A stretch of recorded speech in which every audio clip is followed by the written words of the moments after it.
All right, I'd like to convene the Single Family Design Board for March 14th, 2022. May I have roll call, please? Thank you. We'll go ahead and begin roll call. Chair Miller. Here. Vice Chair Klas. Here. Board Member Arakelian. Here. I can't hear you that well though. Board Member Brentlinger. Here. Board Member Klein. Here. Board Member Motisha. Here. Thank you. We have a quorum. All right, thank you. Moving on to general business, public comment. Any member of the public may address the board for up to 2 minutes on any subject within the jurisdiction that is not scheduled on this agenda for public discussion. Do we have anybody that would be interested to speak?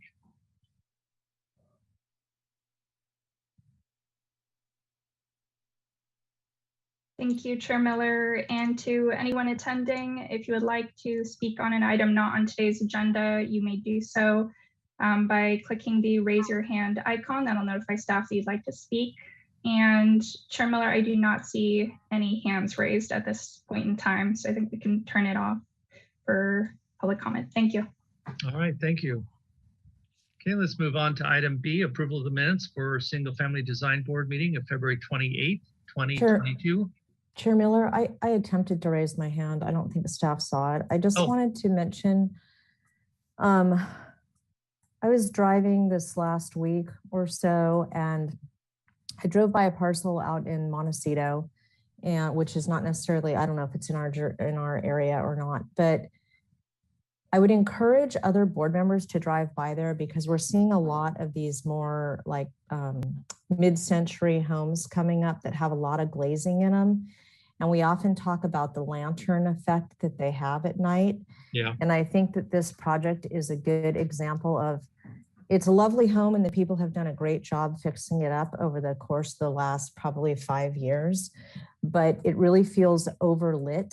And when you drive by at night, I think it's a really good example of what we should be paying attention to as a board. Okay. The home is located at the corner roughly of Barker Pass Road and Sycamore Canyon Road. I don't have an exact address of it, but if you drive by, it'll be relatively obvious. I think it has a large gable end with a lot of glass on it. And if anybody's in the area at night, I would just encourage them to drive by. I think it might provide a gauge by which we can have conversations as a board. All right, very good.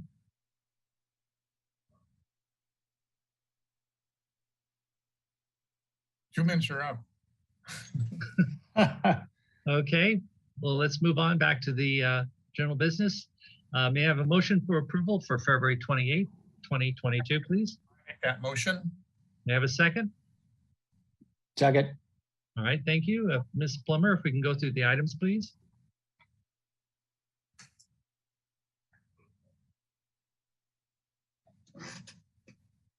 That's interesting.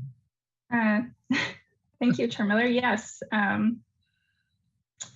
Ms. Rydell, I think there's an error with the screen currently. Can you clarify? Hi, it looks like the file is just either moving slow or corrupted. So if you give me just a moment, I can reopen it. Perfect, thank you.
Thank you. I'm going to item 1, 3239 Cliff Drive was continued to the Planning Commission for return to the full board with comments.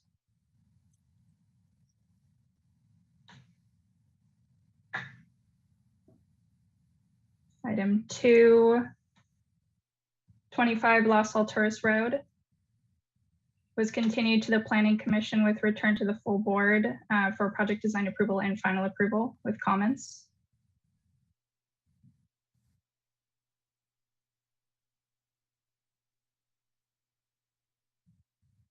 Item 3, 1336 Shoreline Drive was a one-time pre-application consultation.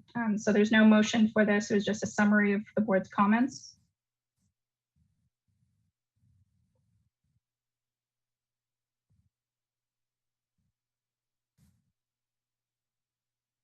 Item 4, 316 Vista de la Cumbra was continued indefinitely to the full board.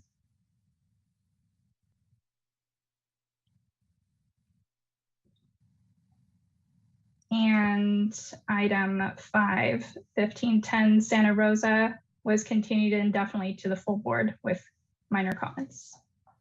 Thank you. Can we go back to item number 3 and look at the minutes real quick? I just needed to, that kind of went through quickly. Mhm.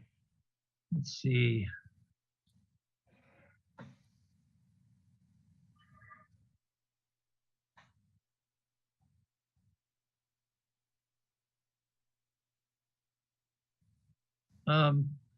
I would just wonder if there's regarding the reduction of square footage of decks, that there should be a comment included about the that the decks should recommendation be 15 feet away from the property line per the whatever that ordinance or recommendation is, or that was brought up in the meeting. Thank you, Chair Miller. We'll re-review the tape. Okay. And yeah, I do remember discussion related to the guideline for Yes. for that requirement, so that can be included. Thank you. All right, great, thank you. Okay, hearing no other comments or changes, could I have a roll call, please?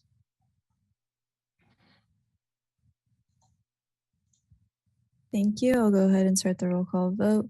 Board Member Ara Kellian, Yes. Board Member Brentlinger, That was a yes. Board Member Klein, Yes. Board Member Motisha, Yes. Vice Chair Kalas, Yes. and Chair Miller. Yes. Thank you. Motion passes. All right, thank you. Moving on to the consent calendar for March 7th. May I have a motion for approval, please? I make that motion. Thank you. And a second? Second. Great. Ms. Plummer, would you like to go through the items, please? Thank you, Chair Miller. The consent calendar for March 7th was reviewed by Vice Chair Kalas and Board Member Klein. Item A 52 Via Alicia was granted project design approval and final approval with comments. Item B 1479 Lou Dillon Lane received approval of review after final with comment that the project was in substantial conformance to the plans granted project design approval and final approval. Item C 1726 Franceschi Road was granted final approval.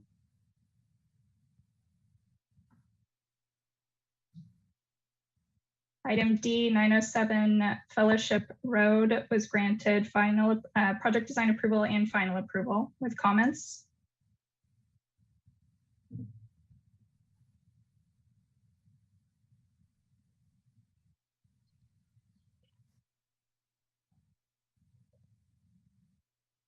And lastly, item E 734 Sea Ranch Drive received final approval with the condition that plans are in substantial conformance to the plans that received project design approval. Thank you. Can we go back to item D real quickly, please? Mhm.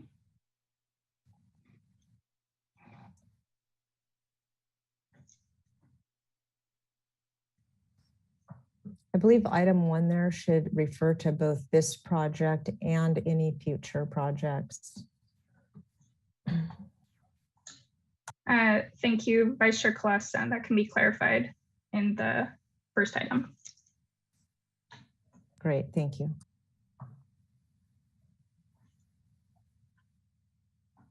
All right, thank you. Hearing no other changes or comments, may I have a roll call, please? Thank you. I'll go ahead and begin the roll call vote. Board Member Ara Kellian, Yes. Board Member Brentlinger, Yes. Board Member Klein, Yes. Board Member Motisha, Yes. Vice Chair Kalas, Yes. and Chair Miller. Yes. Thank you. Motion passes. All right, thank you. Moving on to today, March 14th, 2022. May I have Ms. Pilar, if you can go through the items, please? Chair Miller, did we want to have a motion and a second, and then I can run through the items? I knew I was speeding through something. Yeah, may I have a motion for approval, please? I'll make that motion. May I have a second? I'll second. Before you go on, Ms. Plummer, I think something that caught me off guard is I noticed you went through each item on our full board where traditionally I go through that, and I think that caught me off guard, but it sounds much more preferable when you go through it, all of them. It's kind of weird why we did that, but anyway. May I have a roll call, please? Or are we going through the motions? I We- completely lost track here. Chair Miller, I think we had a motion and a second. All right, I'll go through the items. Ms. Plummer, can you go through the items, please? Thank you. So item A, 310 Mitchell Torrena Street received final approval with the condition that color and manufacturer's note on the color board be included on the plans for submittal to the building department for permitting. Item B, 1207 Viscano Road received final approval with the comment that the project is in substantial conformance to the plans granted project design approval. Item C, 813 Arguello Road received final approval and granted approval of a minor zoning exception and the waiver for mechanical equipment in the side yard setback.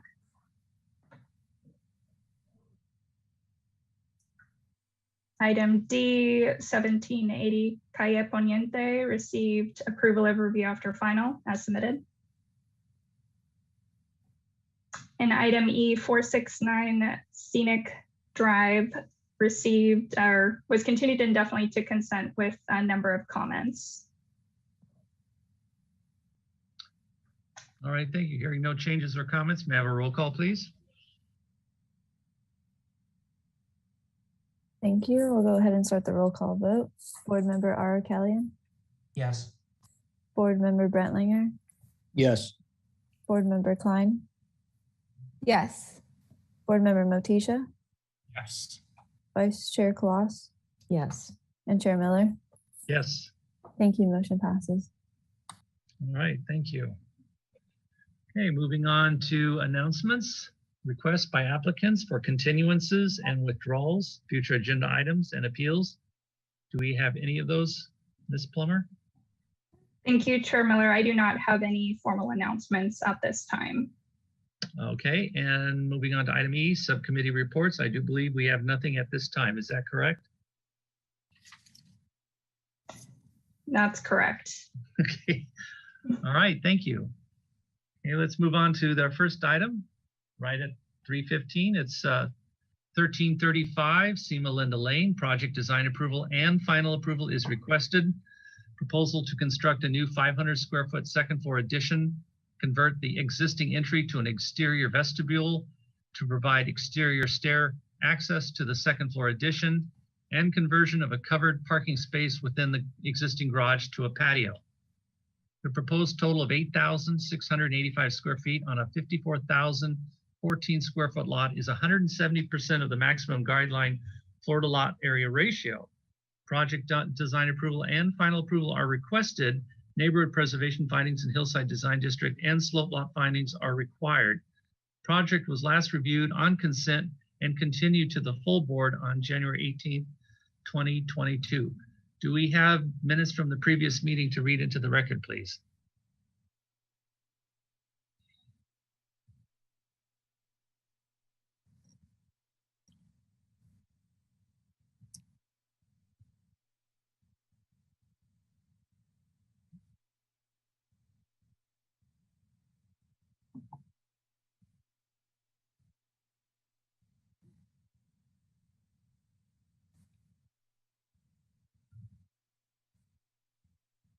Not much there. May I say something, Mr. Miller? Yes, sure. I was on that board and it was my request that the project come back to the full board. And if I remember right, the two things that, the reason it came back was first, and I think it was 170% of ABO, Florida area ratio, that figure, and I didn't really understand that. And the other thing was the rear elevation to me, our guidelines did not fit the size, bulk, and scale, not scale, but size and bulk. And it didn't look like the elevations were correct. Okay. I didn't want to question it at the time. And I thought, let's go back to the full board and let everybody take a look at this and see if the elevations are correct and see why we have 170% of Okay. FARs. FAR. All right. We'll address that issue. Vice Chair Colossus, if you could read into the minutes the items that are shown here. I will do so. Thank you. The project was continued indefinitely to the full board with the following comments. The elevation, scale, and windows shall be clearly studied and match in the renderings and be explained a bit more. The board finds that on the west elevation, the difference of the two proposed elevations that were drawn do not match one another. The proposed architectural style of the project is different than the existing. The front or east elevations of the addition walls do not match the existing and proposed elevations. The board finds that the FAR is acceptable because it is a large lot that includes the garage and entry area already. All right, thank you.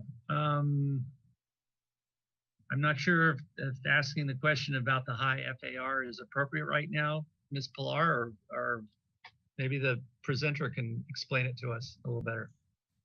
Chair Miller, I'll leave most of that to the applicant. It Okay. is a guideline FAR, so Correct. that's just one thing I want to clarify. And Yes. then two, it's a very sizable house, so that adds to the high FAR.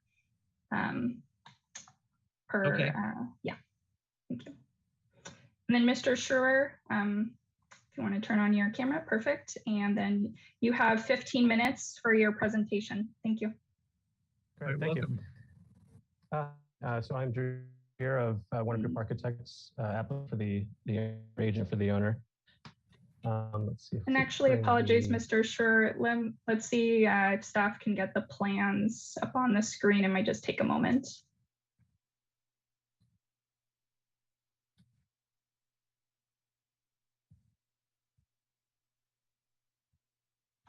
I may be, I apologize, I may be mistaken about the question of the FAR. It's been a while, so. If it is those. We can go over that. Those notes are true, then the board, the consent calendar at the time did give their approval for the large FAR.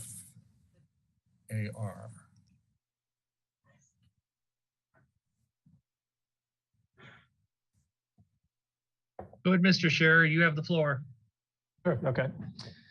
So our project scope includes a remodel of the existing first floor to be an exterior entry vestibule. And within that vestibule be an integrated stair that will lead up to a second floor addition that you can see somewhat there in that rendering on the cover sheet. Far as the FA is concerned, we were aware it is quite high as it is existing. And so what we're proposing is to set the additional footage of the second story by creating an exterior space at the end and then removing also one of the spaces in the garage to be an exterior patio area. look at it's probably easiest to go to the photographs on, I believe that's on sheet or page 6. Just so that everyone can get a sense of the aesthetic.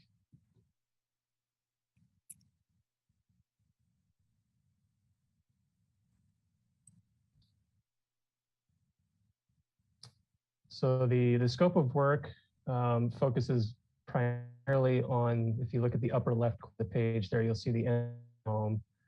So we will be basically remodeling that to have an exterior wall where you see these things that become exterior wall, to house a new exterior entry vestibule.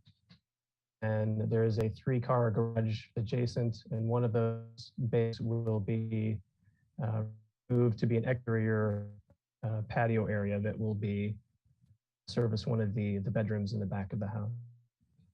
So if we could go to the floor plan, the existing floor plan, page 8, shows the extent of the demolition.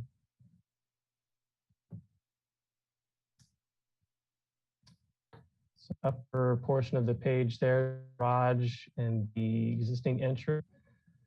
So the uppermost parking space there will be removed and be converted to an patio. So where it's called out there as the area of work. Below that, at the existing entry, where you see the 2 column locations there, I have where the new exterior wall will be, and that entire area will become an outdoor vestibule area that will remain covered. And the new entry door will be at the back of that space instead of at the front. So if we go to the proposed floor plan on page 10.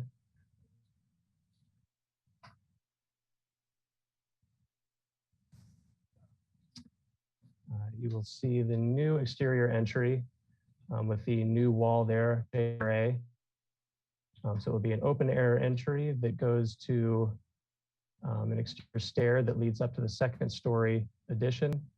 And then above, you see the garage where the space there has been walled in, removed effectively, and that will become an exterior patio that connects by the exterior of the house to the existing bedroom.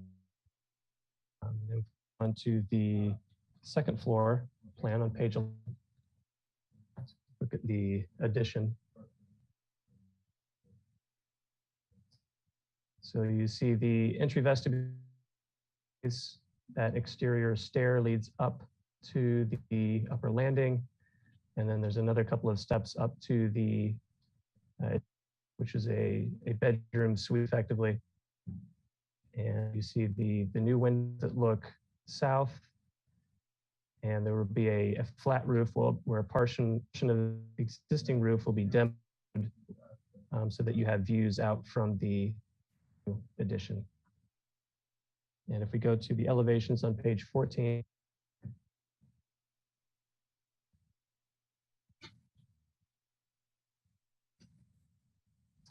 so at the previous meeting, we presented a version of this that had effectively the existing footprint, but it had and as Joseph mentioned, we received comments that they weren't comfortable with the aesthetic as it relates to the existing home. And so we explored in this proposal doing a pitched roof that matches the finish and detailing of the existing home, and everything else would remain. So all the pitches are like for like. We are within the height limit, and footprint of the addition would remain the same. You go to page 17, you should see effective images.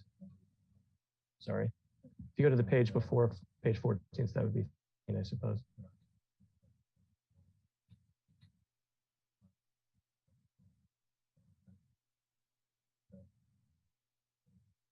Could you get to page 13, please?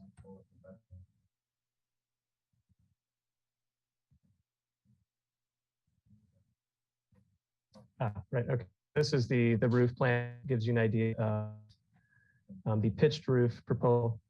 as it ties into the existing entry roof there. Most of the slope will match what is existing. And like I said, this will be existing height limits house. And all of the detailing of the eaves roof will match the existing house. So all that said, we did receive a couple of comments, two of the neighbors. On Thursday, I received those comments of last week. And to meet with them Friday at their properties to get a view of the proposal. And we were able to put of poles to show the roof ridge height be. After meeting with both neighbors, they both expressed a preference for the previous design of the flat roof, as it would have an impact on their views over property.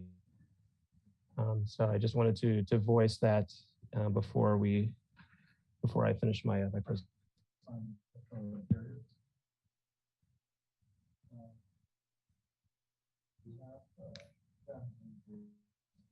And that would be it for me.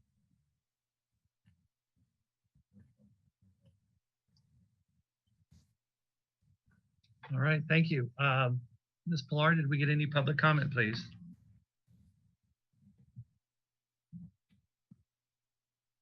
Thank you, Chair Miller, and to anyone who's currently attending. If you would like to speak on this particular item on the agenda, you may do so by clicking the raise your hand icon. That'll notify staff that you'd like to comment on this item. I do see one hand raised from Mr. Billings, so I'm going to go ahead and allow you to talk. You'll have 2 minutes to speak.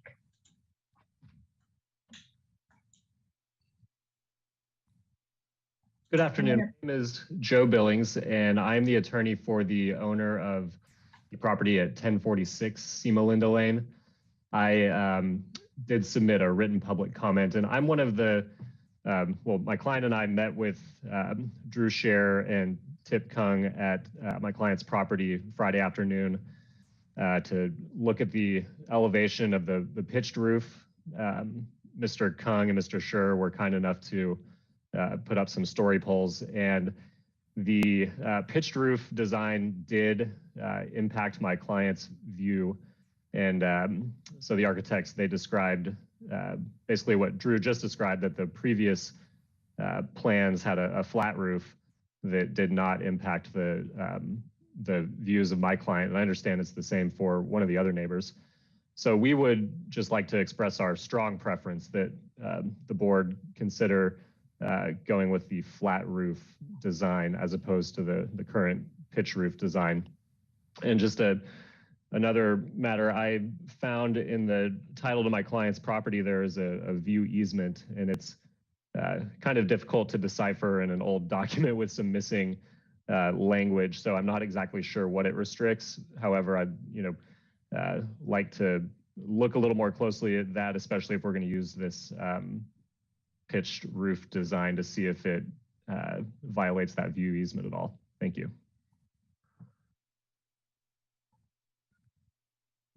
Thank you, Mr. Billings. And Chair Miller, I do not see any other hands raised at this time. We'll just give it another moment to see if anyone else would like to speak. In the meantime, Ms. Fennessy, can you acknowledge any written correspondence that we've received?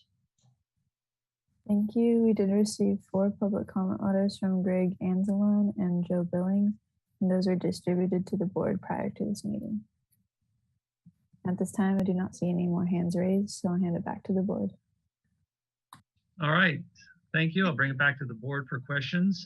Vice Chair Kalas, do you have any questions, please? Actually, Mr. Chair, Ellen Kokenda, may I just say one thing as a Sure.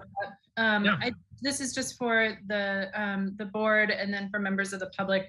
I just wanted to let you all know that private view easements are litigated in private legal action between parties that are bounded by the recorded easement, and that the city and our design review boards don't get involved in these types of disputes. But of course, our zoning codes do regulate the height of buildings, and there's different ways that you can look at things. But I just wanted to provide that clarification in case it came up. Thank you. Thank you, Ellen. And now that you're on the line, since you brought this up, is there a specific saying somewhere in our design guide purview regarding private views? I think it would be important sometime to put that in the record so that people understand what our purview is regarding private views. So the neighborhood preservation findings, well, within that, there's discussion of like, what does it mean to be a good neighbor? There's good neighbor guidelines and kind of thinking, you know, there's considerations for your neighbors, and that outlines quite a few things for people to be conscious of as they're designing their projects. But it's not, again, the private easement is something separate that is not something that the board, again, that the city gets involved in, and that's a personal private matter. Okay, thank you. I hope that answers that. So Board Member Kloss, do you have any questions, please? Chair Miller, may I say something before we get into questions? Okay, sure.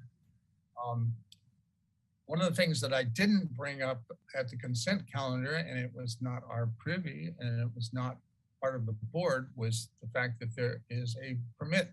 They're attempting to get a permit to do what they're doing. And if I'm wrong, I apologize, but I don't think I'm wrong, that if you add something to a house, it has to be connected with a conditioned space.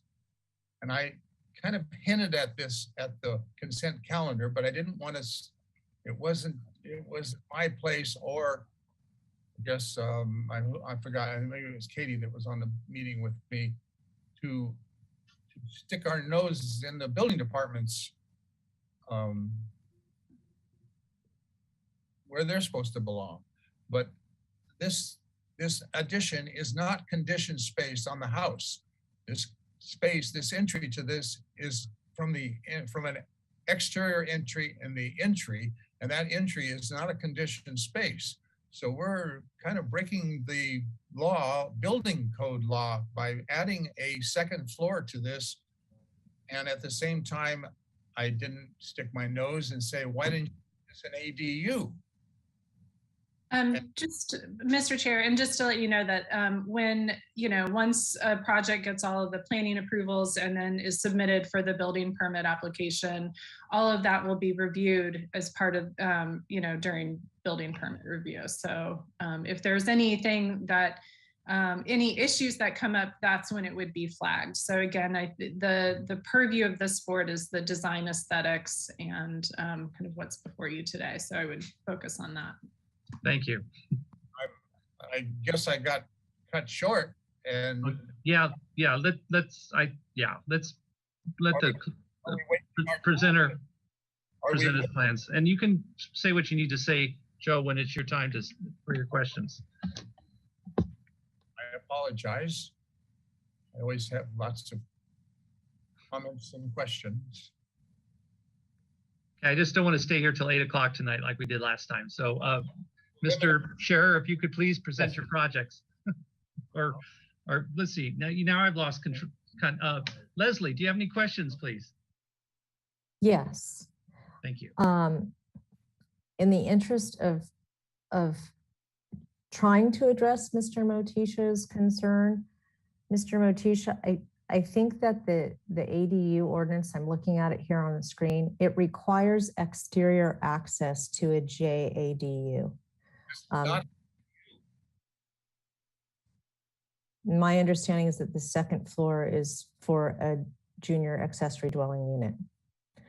So sorry, I didn't see it anywhere. Nobody. I thought it was marked that way on the plans. In any case, my question is, can we see the plans that showed this previously? I think my understanding is there was a previous set of plans that show it with the flat roof.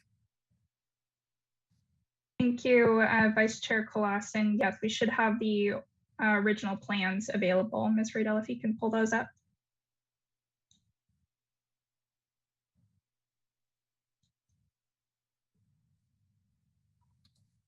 if we could take a look at the exterior elevations. This is a nice rendering on the front, but I don't know what sheet the exterior elevations would be. Perhaps the applicant could I direct believe us. they're on page 14 of this set. Could be mistaken. Okay, great. That is, and then I guess my last question would be, in the current proposal that's before us today, as opposed to this one, you are proposing something that is underneath the existing height limits, correct? Correct. Okay, those are my only questions. Thank you. All right, thank you. Board Member Arakelian, do you have any questions, please? No questions. Thank you. Board Member Brettlinger, do you have any questions, please? I do, thank you. I didn't have the benefit of being at earlier meetings of this, but I have reviewed the videotapes and the minutes. I wanted to just put that in the record. But I do have a question for Mr. Billings, or if or anybody else who can speak for 1046 or 1045, I guess.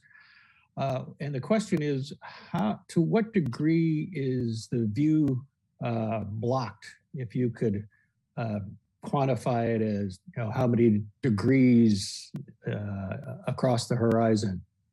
Is that possible to hazard a guess?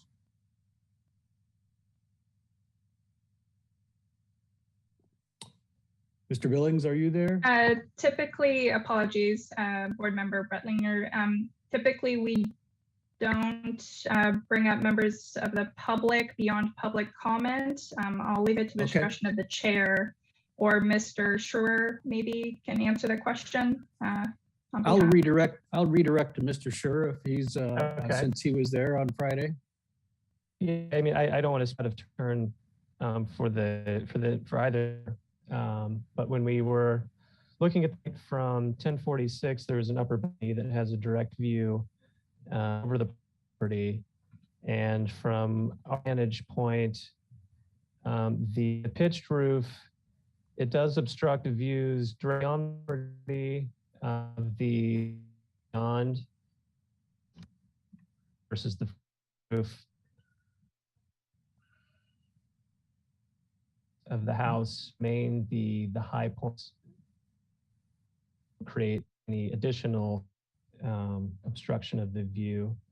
From 1045 C. Melinda, there's a direct view from their rear yard over the house.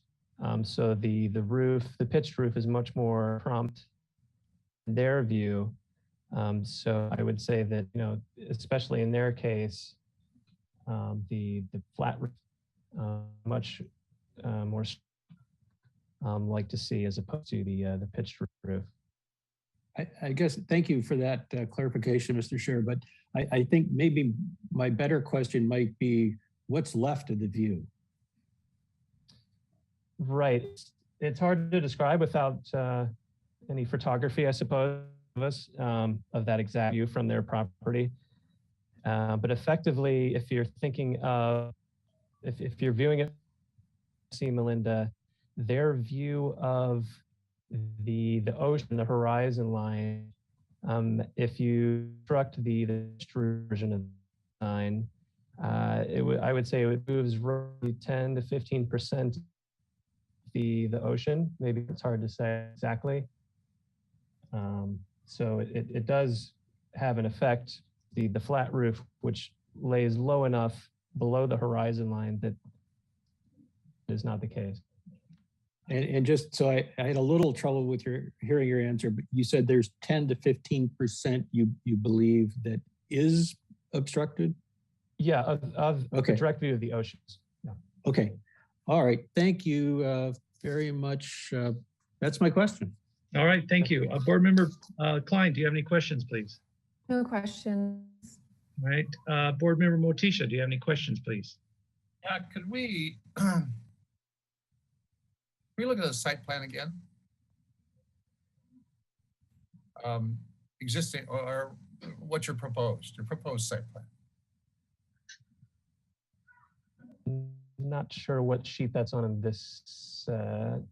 Let's see.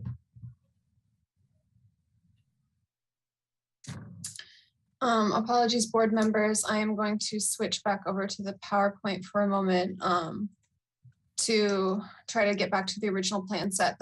Both sets of plans are pretty cumbersome and they're slowing down the computer a great deal. So I might have to close the old plans again and reopen the new plan set, but just give me just a moment to try to work on that. Okay. It'll be great when we get back into person. We won't have this issue. Do you have any idea? Maybe I'm curious if you have a rough idea when we may be back in person. Who's speaking? Oh, I'm sorry. That's Mr. me. Scherer? Yes. I think that will be April 1st. So it's coming Oh, up. really? Okay. Mhm. And yeah, there'll be more messaging soon. Okay.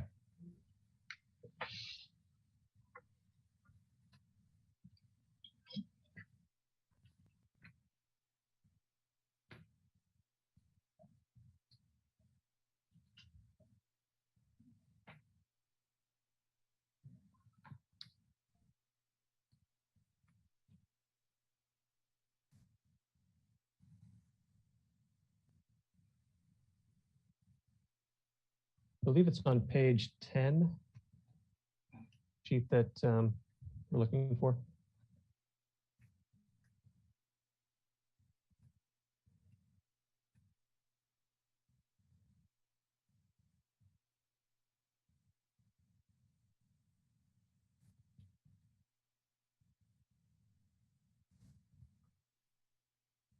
We are on page 10 of the plans right now.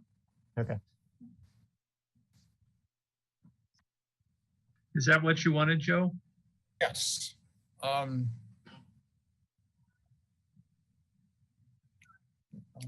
Yes. I'm sorry, but okay, east elevation's garage doors. Mhm. South elevation is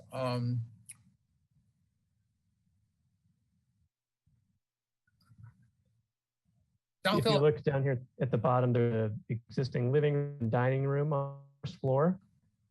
Go one floor up. We're going to go to the addition. I think it's next sheet or it should be. Because the last elevation, your elevations, okay. Yeah, the elevations just don't. Sorry, but. Do you have a specific question, Mr. Motisha? Please. This is for questions only. Elevations don't match the floor plans. You got 3 windows down there that don't match the windows in the south elevation of the proposed addition of the second floor. Those 2 windows don't match the fascias don't match. The old flat roof fascias don't match what the fascias of the elevations that you would like to retain, the flat roofs. They don't match now. I'm a little bit more detailed than I think everybody else is. I'm looking at what I'm looking at, and I don't see what I'm looking at, and I don't see what the presenter is trying to describe to us. And I'm looking at the number 1 on our thing today, and if that's the same thing that we got when we first saw this at the first time, I don't see anything that says a junior ADU. I see an addition, a second floor addition, which throws the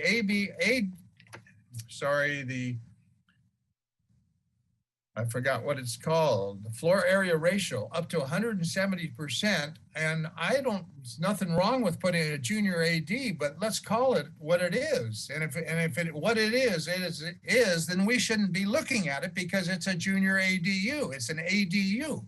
And if we're going to continue wasting our time for this, then I will bring up the fact that the elevations don't match what is designed here.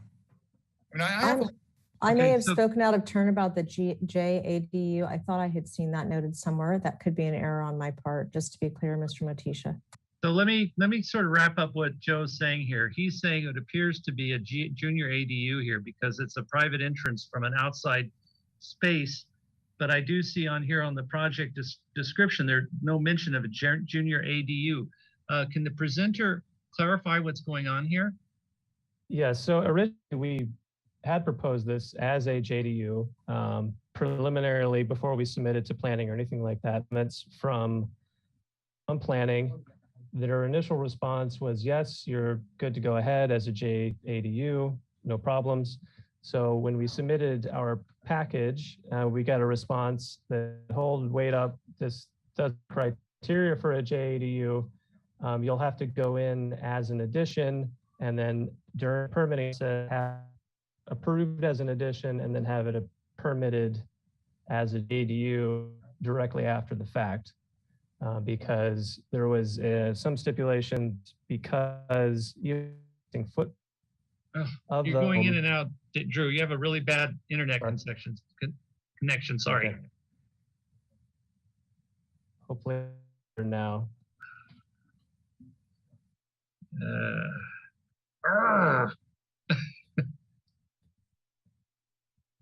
Is it any better? Yeah, that seems a little better. Okay, I'll try to talk quickly. Apologize, Chair Miller and Mr. Schroer as well. So I know we're getting a little bit more into the weeds of what's actually within the floor plan itself. I just want to remind the board, we're here to focus on the exterior of the building, not so much the use. Zoning has reviewed the plans as submitted and did deem them complete and consistent with the ordinance. If they opt to do an ADU or junior ADU within the building, it's going to have to meet the requirements outlined in the ordinance when they submit to building permits. All right, thank you very much. So basically what's our purview is the design aesthetics and appropriateness of this addition to the overall look of the house. So that's correct. Thank you. So let's drop the concern of what it is or why it is, but does it look right? I think is what we need to focus on. So with that in mind, I think I had a couple questions. Yeah, I guess I'm up, right, for questions? I guess so. Okay. What are the plate heights for the upstairs addition? So I don't know if you can see it on the plans, but the upper landing is at 6 above the first floor finish. Yeah.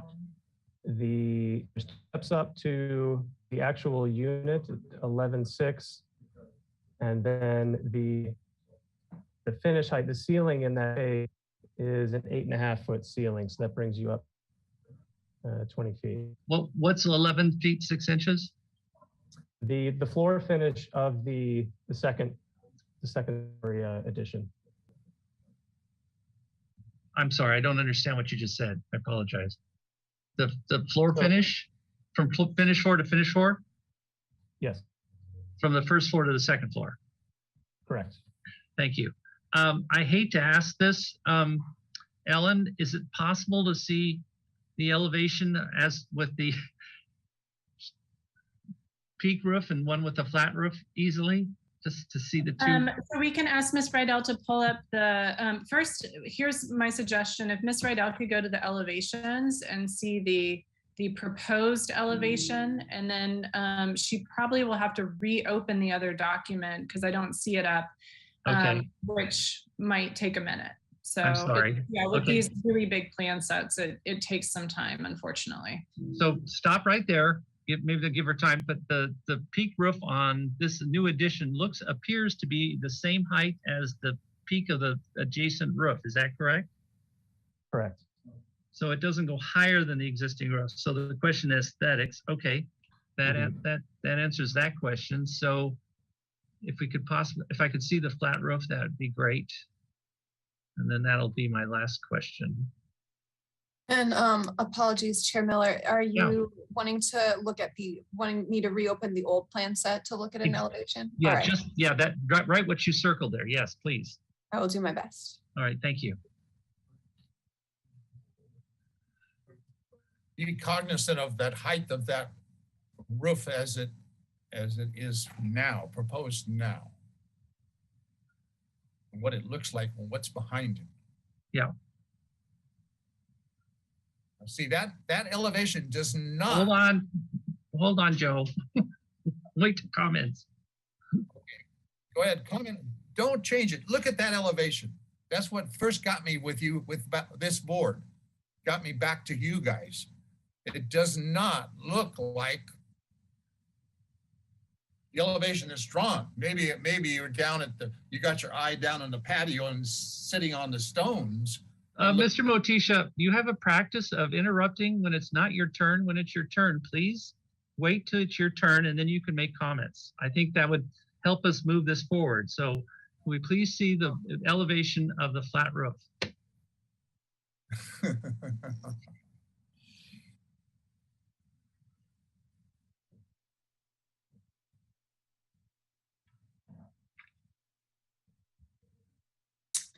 Apologies, Chair Miller. It appears the having both plan sets open at the same time is slowing things down. Okay, well, so let me close both plan sets and open the old plans. We might just have to do a slower transition between them. yeah, I'm sorry. It seems kind of critical. That's the only issue, you know.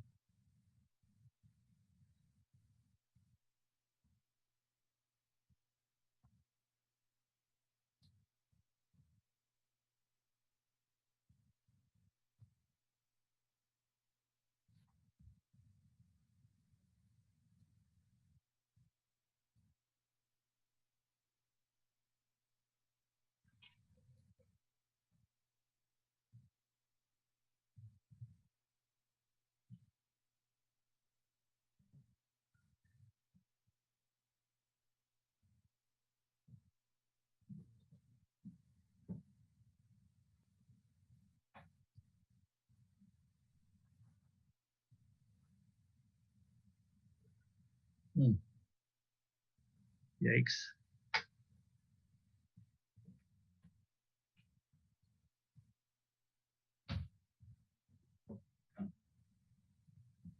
I'm trying to find an alternate way to open these plans. If you'll give me just another moment.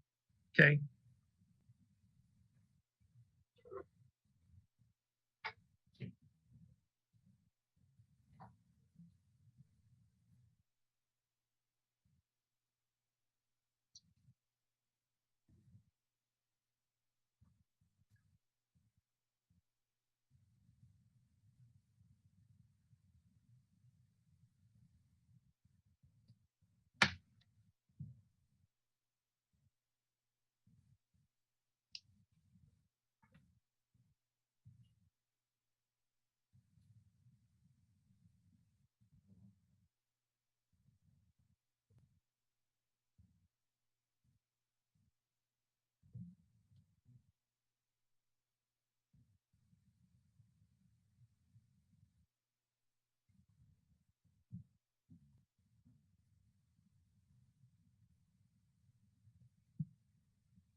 All right, so the Okay. as you can see at the top of my page, I've got the plans opened on the website. These are the January 18th plans. Got it. And then I toggled over to the. Wow. Yay. Good for you. Such talent. All right. Thank you very much. That answers my question. So let's go back to the board for comments. Vice Chair Kalas, do you have any comments, please? I will try to be very brief. So I am limiting my comments to those that do not deal with view issues, given that that is not in our purview and that that is a personal matter between neighbors effectively. So with that having been said, I believe that the current proposal in front of us, which is not the one we're looking at on the screen right now, but rather the one with the hipped roof condition over the addition, is more in keeping with what our board's guidelines are. And it's consistent, it's more consistent with the residents. I would be able to support that given the fact that the ridge line of that hipped roof does not exceed the peak of the current rotunda or entry element. And I do understand the discrepancy that I believe Mr. Motisha is seeing. I think if we look at the floor plan, the south elevation appears to show maybe a sliding on the second floor. This is the roof plan, and we're looking for the plan between the two we just saw on the screen. Yeah, so if you zoom in on the proposed addition, please. I believe that south is down on the page here. And what we're seeing is we're seeing a large slider that presumably creates this large expanse of glass on the third floor.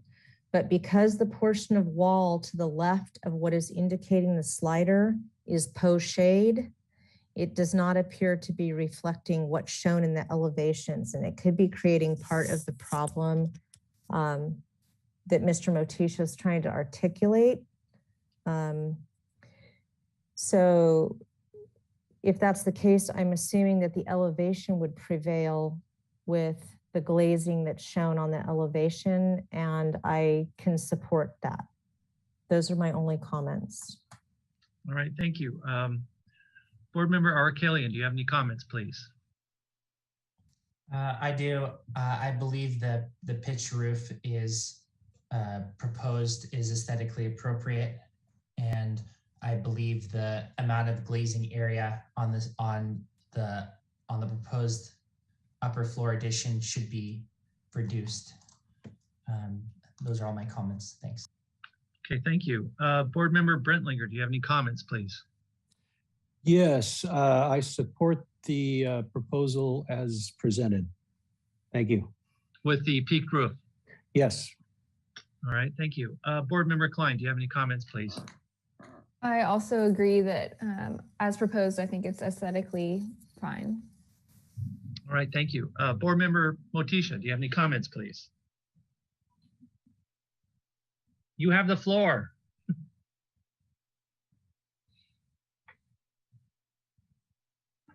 And Mr. Motisha, you're muted and your camera's off. We've sent you an unmute request and a request to start your video. There you go. I have already said what I wanted to say. You have heard it. I don't have any more comments. Thank you.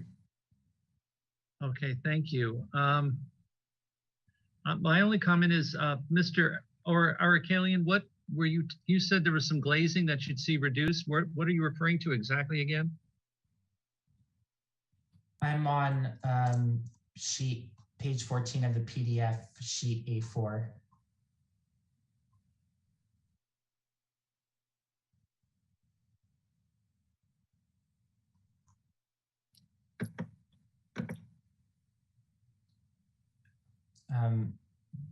Just as an example, I believe that view 2, I believe that the size of that fenestration should be reduced. I believe it's okay. The proportions are quite large. All right, got it. All right, thank you. That clarified for me. Yeah, I kind of tend to agree with that too. Do you have, Mr. Scherer, is there a view to the ocean from there? Is that why the windows are so big? There is. It's effectively unobstructed from there. So we tried to map that the room and minimize for the mount. So the windows that you see are basically those that are up high. So they're very minimal. There's no direct view to the neighbor. Okay. Yeah, it's kind of, I know that this house is kind of located on the hill, but it's so, I drove by there today and it's pretty, I don't want to say hidden into the topography of that area. It's hard for me to guesstimate if this causes a impact on other views, seeing it down below. Do you have any comment about that, Mr. Scherer, how you can see this house from below? Do you have any photographs or anything, or what's your? Right, the remaining end of the property comes out so far home that there are no views from any of the neighbors below.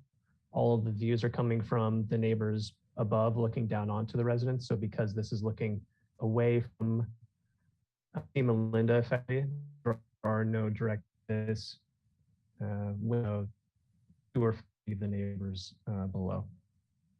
Got it. All right. Thank you. So it's pretty well concealed. Okay. Thank you. Yeah, I tend to agree with Vice Chair Colossus' comments and observations as well, pretty much what the board is saying. With that being said, they're here for project design approval and final approval. If that is something you would like to give, would someone like to entertain a motion, please? Yeah, I'll make a motion. I'll make a motion that we give the project design approval. And I don't know that the detailing is, I guess it is at a level that we could give final approval. So I would propose to give both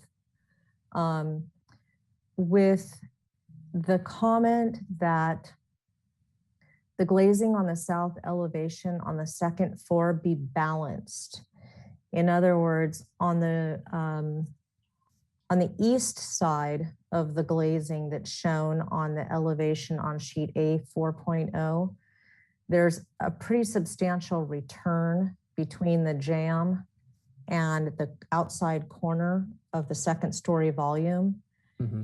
And I would like to condition the approval that be balanced on the left-hand side. I think it'll help that glazing to step in and look symmetrical about the windows below it. And it might help to address the concerns that Mr. Arakelian articulated. So that would be my proposal or my motion. And if findings need to be made, I'm happy to make those. Okay. Perhaps staff could bring those up. And then Ms. Rydell, if you can just pull up the neighborhood preservation findings and the hillside design district and slope lot findings.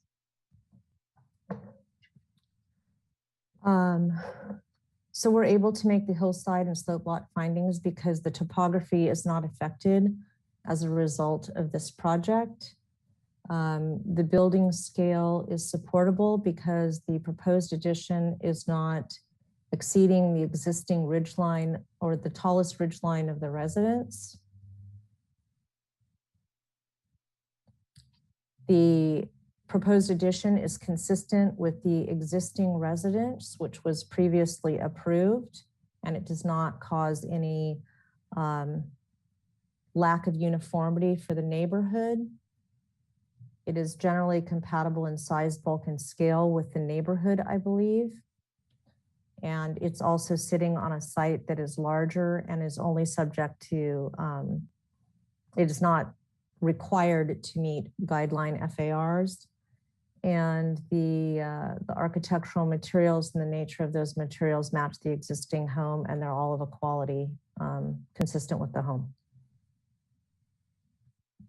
There are no trees impacted as a result of the project, so that isn't. It's sort of an NA, a not applicable item. And there are no public views that are affected by this. The applicants did have a conversation with the neighbors, and we do not feel as though this will affect the privacy in terms of visual privacy for neighboring parcels, nor will it create additional noise.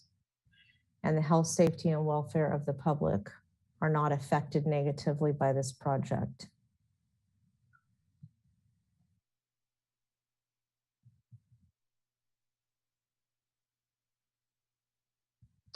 I think that completes the motion. Thank you. Ms. Fennessy, can you read through the motion real quick to make sure we got the points she talked about regarding the windows upstairs?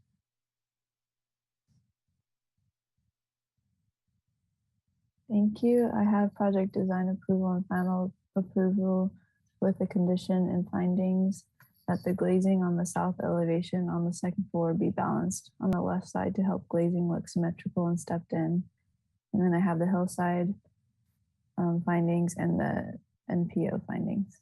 Great, perfect. Thank you. May I have a second, please? Second. May I have a roll call, please? Thank you. I'll go ahead and begin the roll call vote. Board Member Ara Kellyan, Yes. Board Member Brentlinger, Yes. Board Member Klein, Yes. Board Member Motisha, Yes. Vice Chair Kalas, Yes. and Chair Miller. Yes, Thank you. Motion passes. thank you. And there's a 10-day appeal process for this project.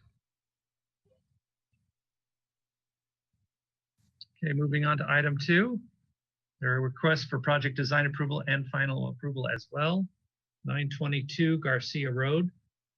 Proposal to construct a new one-car garage attached to the east side of the existing 2-story, 2,164 square foot single unit residence and minor additions to the first and second stories. Project includes a new 492 square foot upper level deck, a new 586 square foot lower level covered patio, window and door improvements, new roofing and interior remodel, electrical and mechanical upgrades, and a new permeable driveway. The proposed total of 2,603 square feet on a 9,583 square foot lot is 73% of the maximum required floor to lot area ratio. Staff hearing officer approved of an interior setback modification for the new garage was granted on November 17th, 2021. Project design approval and final approval are requested. Neighborhood preservation findings in Hillside Design District and slope lot findings are required. Project was last reviewed on September 27th, 2021. Ms. Plummer, do we have minutes to read into the record? Thank you. Yes, Chair Miller, we do. And while Ms. Rydell gets to those, I just wanted to notify the board that the case planner, Mr. Tony Bauman, is present if you do have any questions about this project during the hearing. And after we get through the minutes, Mr. Bailey, who's representing the client, can go through the presentation. He'll have 15 minutes. Thank you. All right, thank you.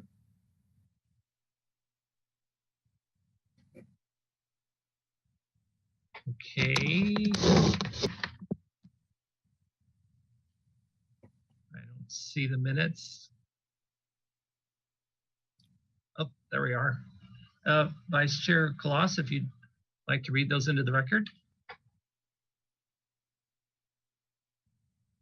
Would be my pleasure, Chair Miller. Okay. This project was last continued to the staff hearing officer for return to the full board with the following comments. The proposed modification is aesthetically appropriate because it is within the FAR as a result of the additions being minor and compatible with the neighborhood. The proposed modification does not pose consistency issues with the single family residence design guidelines. The applicant shall provide details of the garage door design. The applicant shall provide a materials and color board. The applicant shall study the guardrail and provide details. The motion was made by Mr. Ara Kellyan, seconded by Mr. Motisha, and the motion carried unanimously 6-0. All right, thank you. All right, Mr. Bailey, if you'd like to go through it looks like everything was approved. So just quickly go through everything and make sure the details match what you've drawn up, I guess. Yeah, I mean, everything was approved. Basically, we were asked for a color board. So that's okay. What we provided. We called it sheet A 5.0 as a color board. So that's been uploaded. Hopefully that answers the questions. Make it quick. Okay, all right. That's the end of your presentation. I'll bring it back to the city. Do we have any public comment? Thank you, Chair Miller. If you would like to speak on this particular item on the agenda, you may do so by clicking the raise your hand icon. That'll notify staff that you'd like to comment. At this time, Chair Miller, I do not see any hands raised. Ms. Fennessy, can you confirm if we received any written correspondence on this item?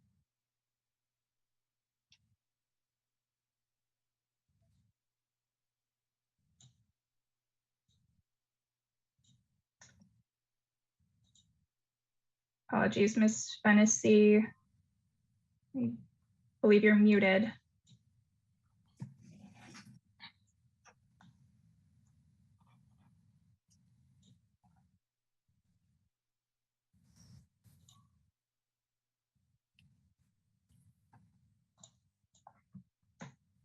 Thank you. We did not receive general public or public comment for this item. And at this time, I do not see any hands raised, so I'll hand it back to the board. All right, thank you. Vice Chair Kalas, do you have any questions, please? If we could go to the plans, please. Actually, this is a great place to start. We can start with the colors here. This is a really rich color palette. I'm totally in favor of it. The exterior railing is nice. It's a nice departure from what we see oftentimes in town, so it's nice and unique. I'm just wondering if there's any proposed landscape changes as part of this project. And the reason I'm asking that is a fairly muted color palette, and the existing residence out front has a fairly warm hardscape to it. And I'm just wondering what we would anticipate relative to, landscape versus the residence.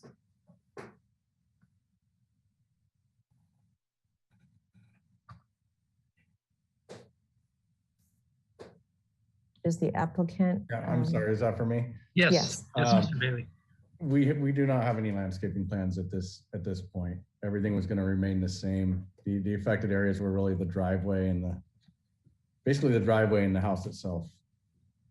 Okay, so the existing, they look like Saltillo pavers maybe out in front, and then flagstone, that would all remain? As of right now, yes. Okay.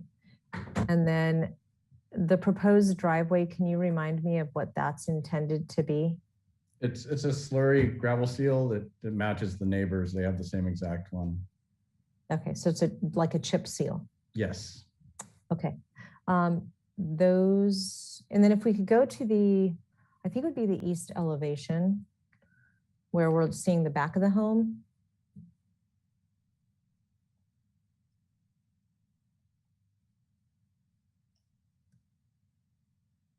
Yeah, a couple more pages. This is the sheet. So there is a barn door type of garage door on the lower right-hand side of the lower right-hand elevation that we're looking at. Can you remind us of what that serves, please?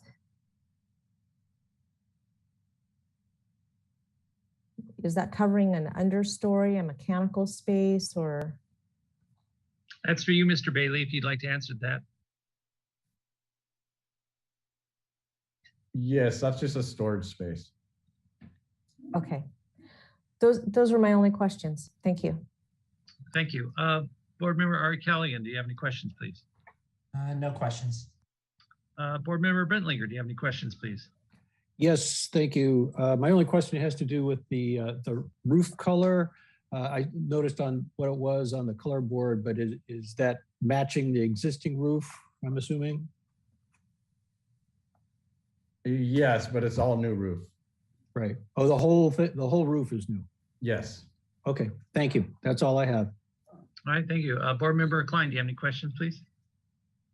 No questions. Okay, Board Member Motisha, do you have any questions, please? No questions. And I have none either. It seems pretty well straightforward. I'll go back to the board for comments. Board Member Vice Chair Kalas, do you have any comments, please? No, I'm in support of the project and the proposed guardrail and the color palette that's been presented. I feel like the barn door or the sliding door at the southwest exterior elevation is a little bit out of context for the genre of the home. But I think that could be done in a way that would work. And it is on an unexposed portion of the residence. So I don't feel, it's not a deal killer for me. Those are my only comments. All right, thank you. Board Member Ari Colling, do you have any comments, please? I'm in support of the proposed color board. Very elegant design, and appreciate all the details provided in making this concise. Thanks. Mr. Arcallian, does the county know that you're sitting in their council room in this courthouse? All right. I'll give them a call. Thanks. All right, good. Mr. Brentlinger, do you have any comments, please? Only that I support the project as submitted. Appreciate the color boards and other furnishing details. Very good, thank you. Board Member Klein, do you have any comments, please? I also think it's pretty straightforward and aesthetically pleasing, everything that's selected. Great. Board Member Motisha, do you have any comments, please? Just that I agree with everybody and I support the project. All right, thank you. And I will ditto the same. So would someone like to entertain a motion? Okay, great. I would like to make a motion that we give the project design approval and final approval where the applicant has adequately addressed all the findings from the previous motion. All right, may I have a second? I'll second. Oh. I think Katie beat you. All right. All right, may I have a roll call, please? Would I need to read into something? Yeah, I was just thinking that myself.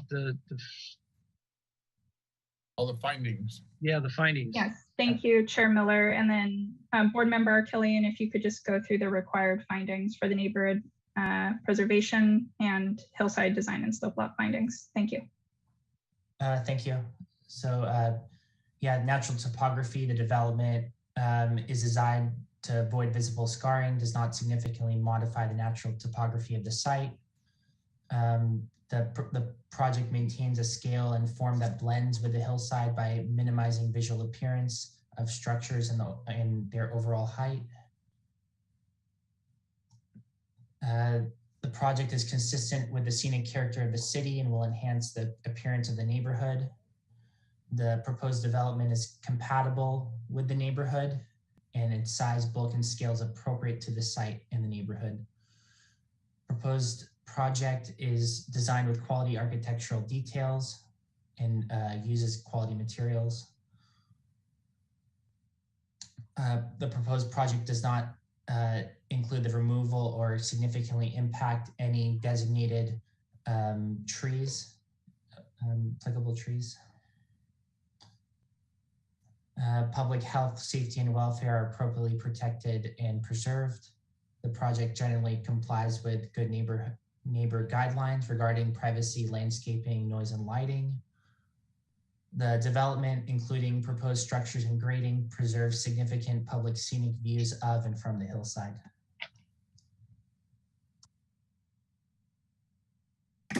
All right, thank you. May I have a second? I'll second that. Well, wait a minute. Did Katie already second it?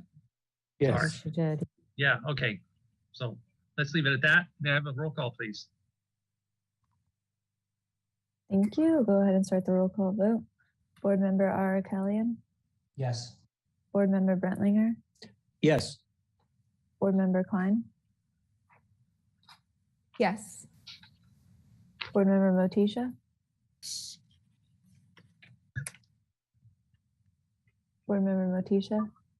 Yes. Thank you. Vice Chair Kalas Yes. and Chair Miller. Yes. Thank you. Motion passes. All right, thank you.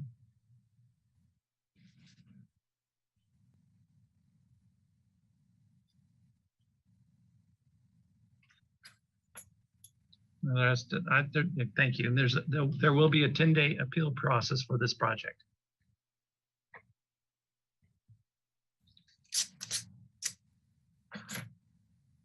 Okay, moving on to item number 3. Is everyone good? Do we need a break? No. All good, okay. So let's move on to item number 3, 934 East Haley Street. Project design approval is requested. Proposal to demolish an existing detached single-car garage and construct a new 750 square foot detached 3-car garage with an 890 square foot accessory dwelling unit above, associated with a 1,084 square foot single unit residence. Project includes new retaining walls, removal of 2 trees in the front yard setback, and relocation of the guy wire supporting the power pole. The proposed total of 2,724 square feet on a 6,250 square foot lot is 99% of the maximum guideline floor to lot area ratio. Staff hearing officer approval of a floor area modification, open yard modification, and front setback modification was granted on February 23rd, 2022. Again, project design approval is requested. Neighborhood preservation findings are required. Project was last reviewed on November 8th, 2021. Do we have minutes from the previous meeting, please? Yes, thank you, Chair Miller. And then Ms. Reda will get the minutes from the prior meeting up. I just wanted to inform the board that the case planner, Mr. Robert Dostalek, is present. He will have a few staff comments once we get through the minutes from the prior meeting. And then Mr. Burnell will be representing the project for the applicant presentation. Thank you. All right, thank you.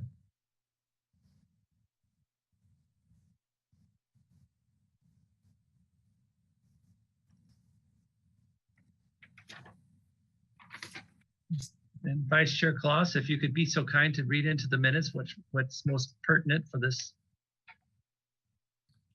project. I shall do so. Okay, so this project was last seen and it was continued to the staff hearing officer and was directed to return to the full board indefinitely with the following comments. The board is supportive of the project. The project is in keeping with the general fabric of the neighborhood in terms of size, bulk, and scale. The board supports the increased square footage for the accessory use because the parking would be beneficial aesthetically to the neighborhood in that it would reduce the amount of on-street parking and associated congestion, which is aesthetically unappealing.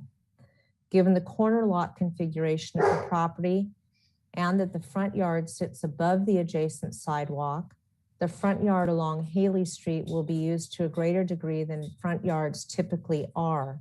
And because the proposed ADU and garage would sit behind the face of the wall of the principal residence in respect to Aliso Street, it is consistent with the fabric of the neighborhood. The board feels the modification is aesthetically appropriate. The board is split on its support of the location of the deck for the ADU.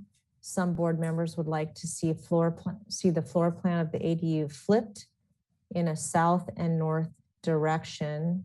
And just as a parenthetical remark here, I will remember that there was some confusion about ordinal directions relative to the plans here.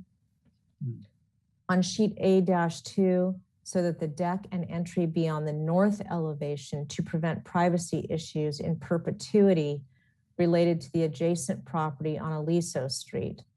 Other board members feel that there is no privacy concern because of the relationship between the existing residence next door and the proposed unit. The board thanks the applicant for being forthright in illustrating what the final proposed configuration is for the project on the property. The board commends the applicant for their unique solution to setback issues related to the south property line, which I believe is the rear property line as we're looking at this unit. The color schemes of the proposed and existing residence shall match. The plate heights should conform to those of the existing residence, which the board believes to be 8 feet.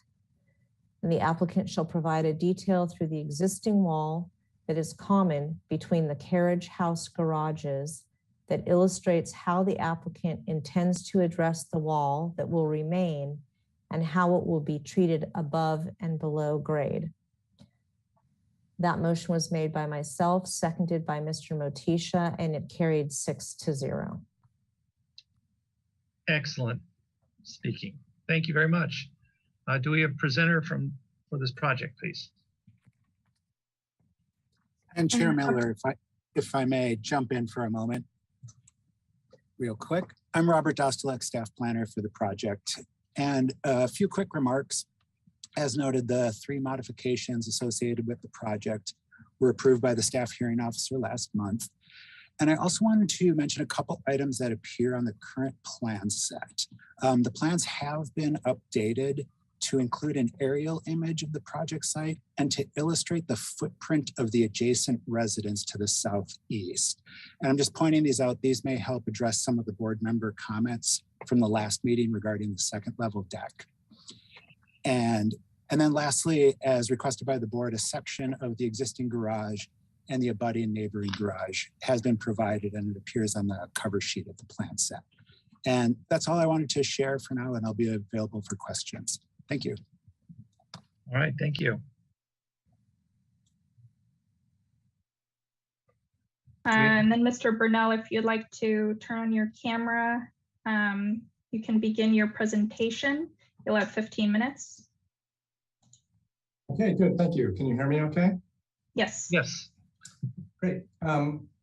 If we could go to, let's see, a page down. Wanted to look at the photos, I think. One more, please.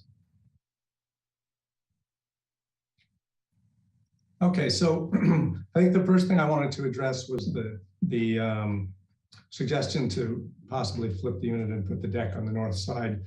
We went ahead and provided the aerial photo, and we also have a dimension on the site plan, but the front of the house next door to the south is about 3 feet back from the front of our deck.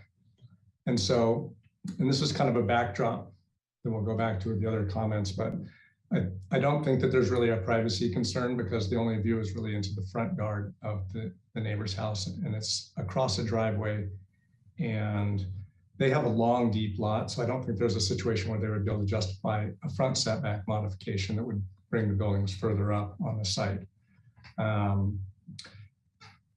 As far as the quality and function of the deck, the ordinance uses the description useful space for outdoor living and enjoyment.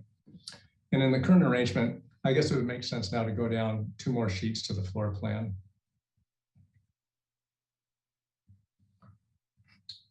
So you can see that, oops, I'm sorry. Yeah, that's it. So you can see that current arrangement. The deck is on the right. It's a nice private outdoor deck where you could put, you know, a table and chairs and some barbecues or whatever. If we were to flip it the other way, then the stair would have to come up into it. You would have to circulate to the rear side of the lot and come up the stairs and into the deck. And then you'd have to circulate through the deck to get in the door, which would then be coming into the kitchen area. So I think it would really dramatically affect the outdoor living space in terms of how usable it is.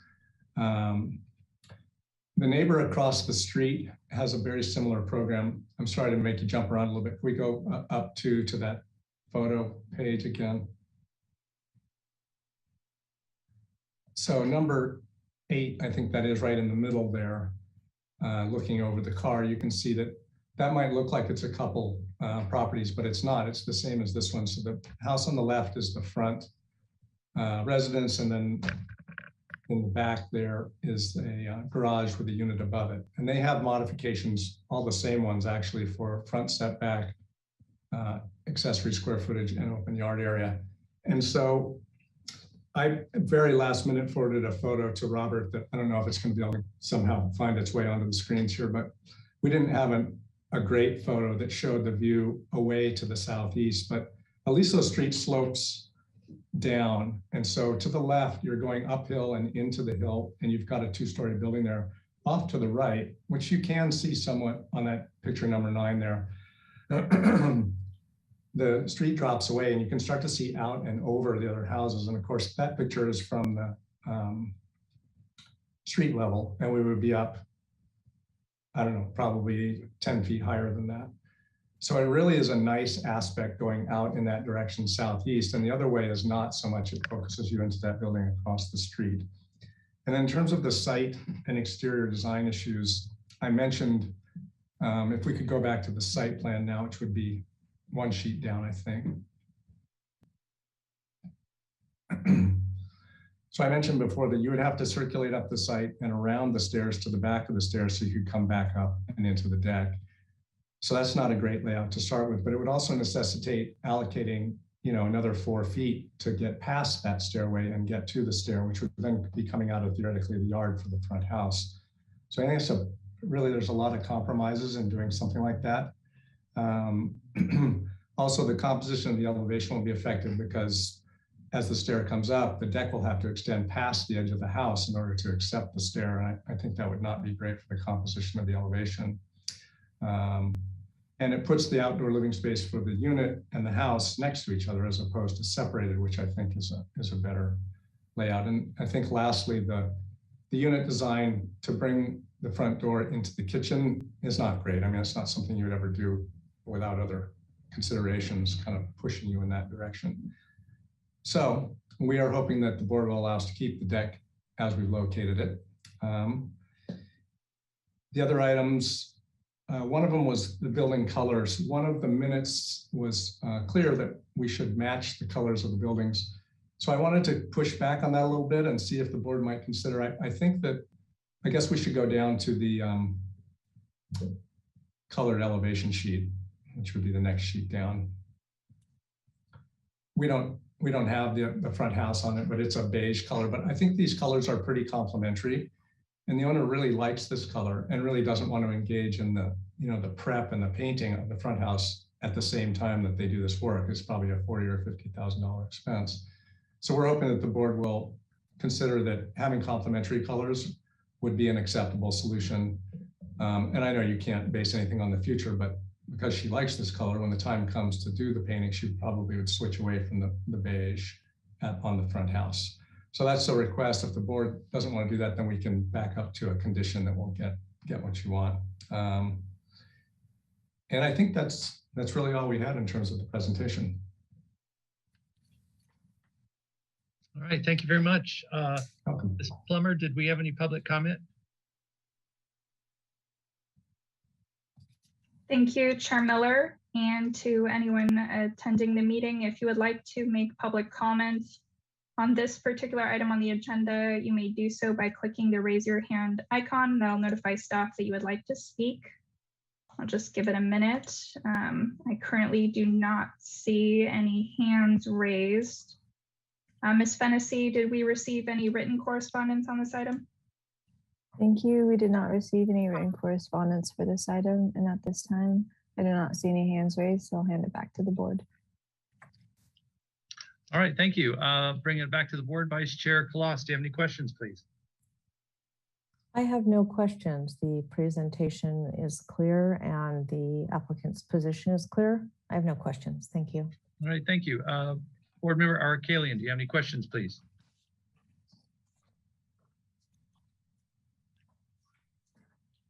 No questions. No. Thank you. Board Member Brentlinger, do you have any questions, please? No questions from me. Thank you. All right, thank you. Board Member Klein, do you have any questions, please? No questions. Thank you. Board Member Motisha, do you have any questions, please? No questions. Thank you. And I have none at this time either, so I'll bring it back to the board for comments. Vice Chair Kalas, do you have any comments, please?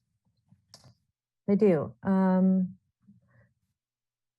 I'm torn here because I feel like this is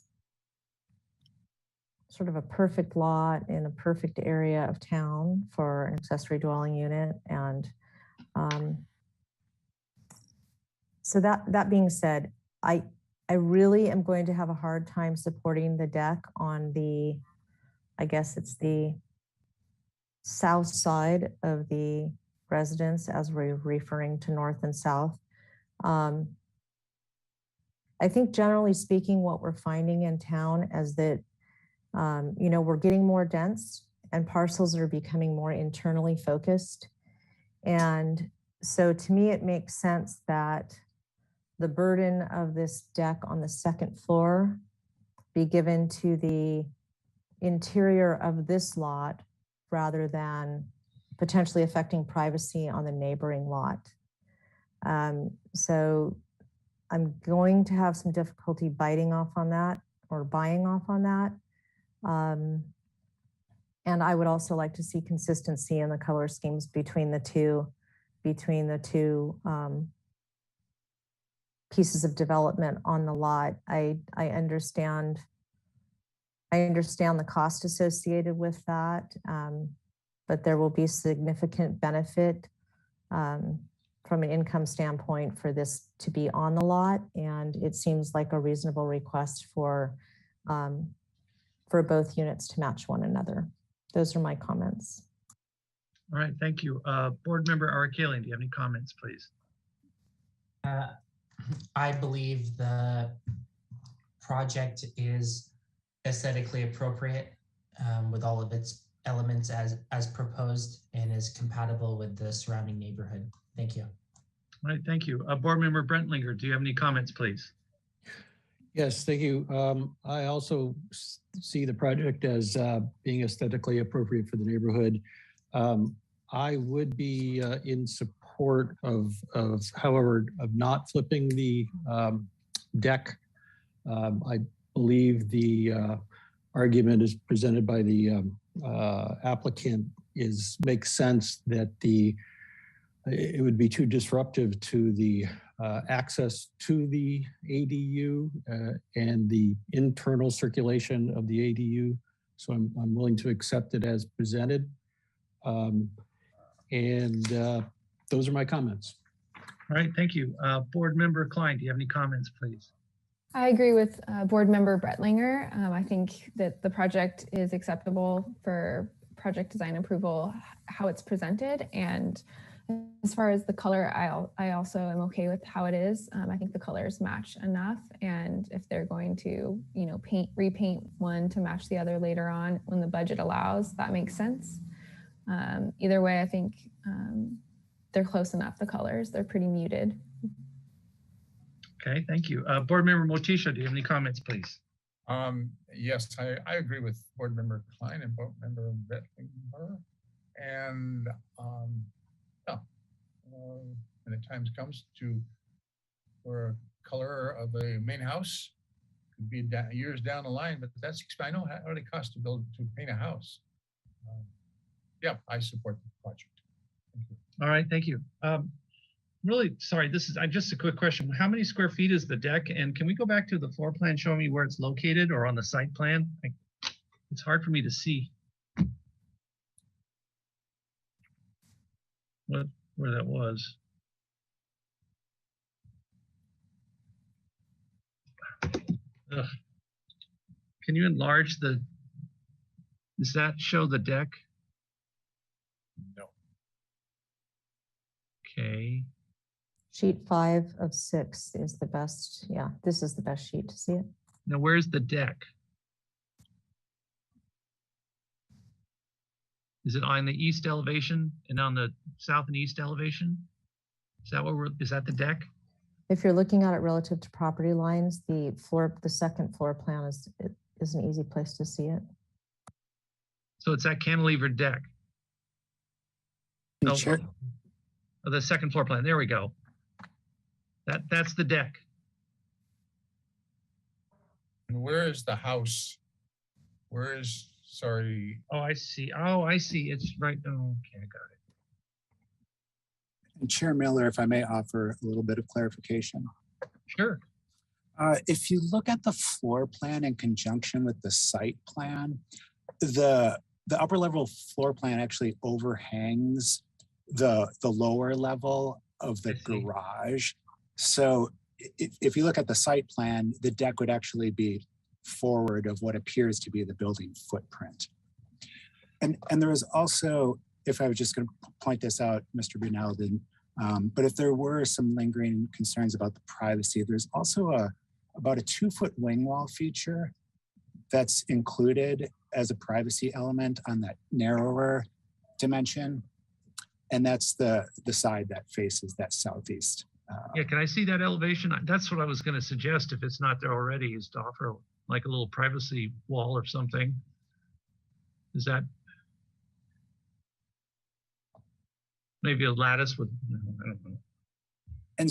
And just to clarify again, and so there is a kind of a 2-foot nub, if you will. So someone would almost have to crook their neck around a little bit to look back at it.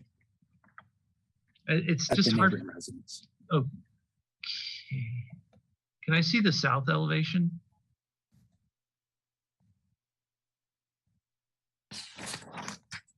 So that's the deck. Mm-hmm. Yes, that's the deck, and the wall at the edge of the deck is out. The deck goes 2 more feet back behind that wing wall. Got it. That's what's confusing me. Okay. It's confusing. Yeah. All right. All right. Granted.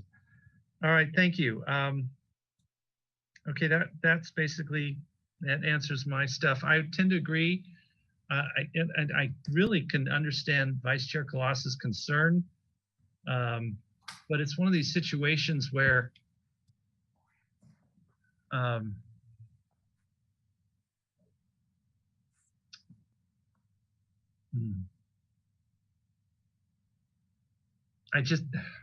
deck, how many square feet is the deck?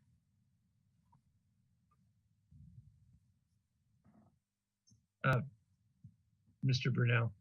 Let me take a quick look here. 62. 62 square feet. Yeah, so it's 5 feet by, 10 and a half, whatever that adds up to 11.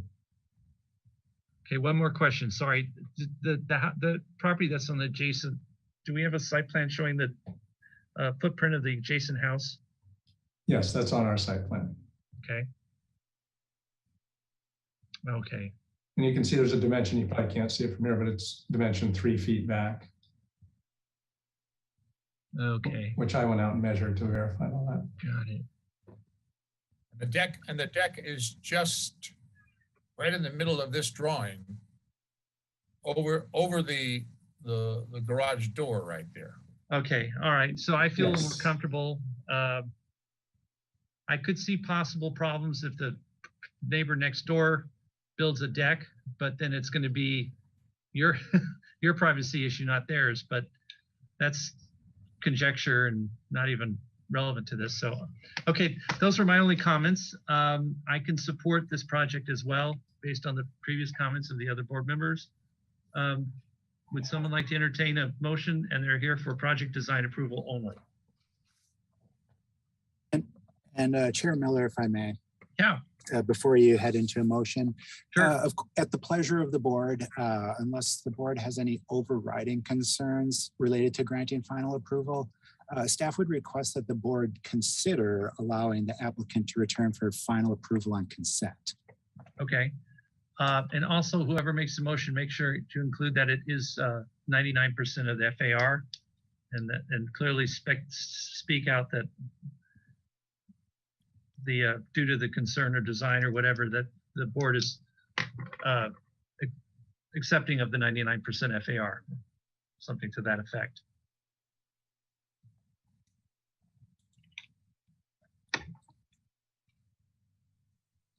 Would someone like to make a motion?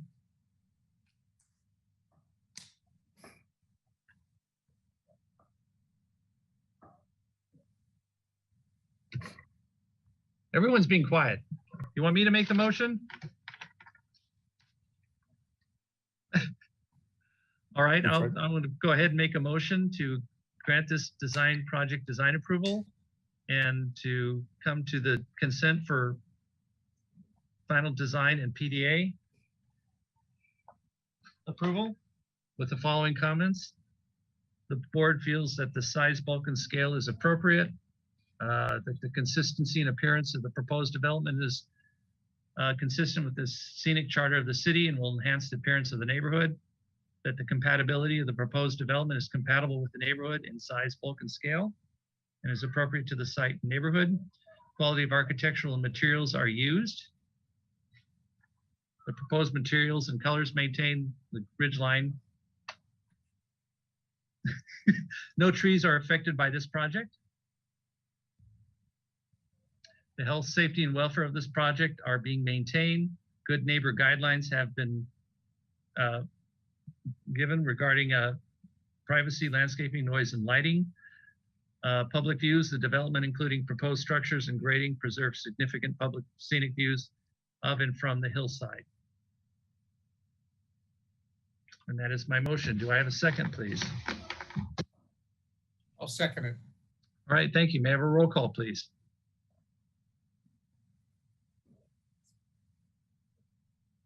Thank you. We'll go ahead and begin the roll call vote. Board Member Arakelian, Yes. Board Member Brentlinger, Yes. Board Member Klein, Yes. Board Member Motisha, Yes. Vice Chair Kalas, No. and Chair Miller. Yes. Thank you. Motion passes 5-1. All right, thank you. Chair Miller, I had a quick question. Sure. I may have misheard, but it sounded like you in the motion said that we would come back on consent for PDA and final. Well, for final. Okay, just want to make sure that's clear. Thank you. Yes. Thank you. And there's a 10-day appeal period for this project.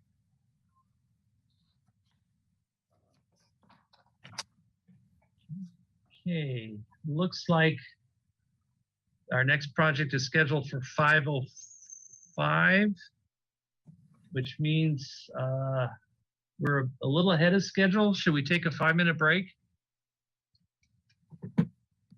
Chair Miller, I'll leave it to your discretion if you'd like the board to take a break. We are within the time allowed to start this item, if that's preferred. I would like to take a break if you don't mind, so we could reconvene at 5:46. It should be 4:46. No, 4:46. sorry, 4:46. Yeah. Thank you.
Single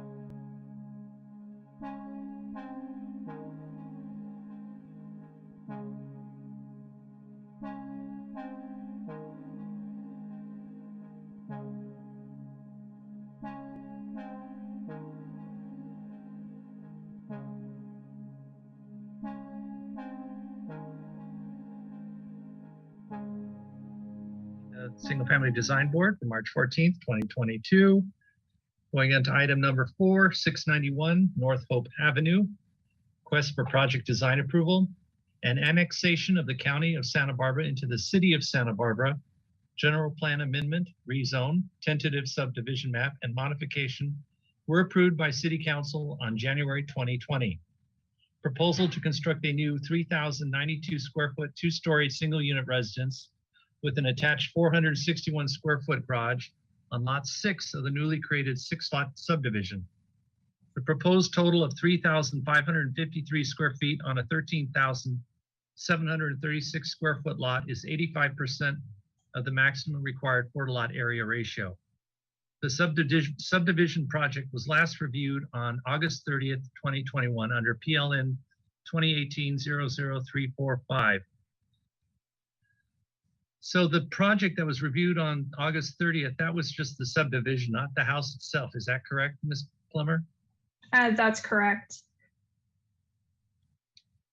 Okay, so I'm a little confused. Have we seen this house before? Chair Miller, I'll ask the case planner, Miss Kathleen Kennedy, if you'd like to come on and just give a few brief comments about this item and the prior hearing. Yes, thank you, Ms. Plummer, Chair Miller. So this project has been reviewed a number of times. It's actually been before you 5 previous times. And during 4 of those hearings, you have looked at the homes. So you have looked at this lot number 6 a number of times already. Do we have specific minutes on our comments about this house?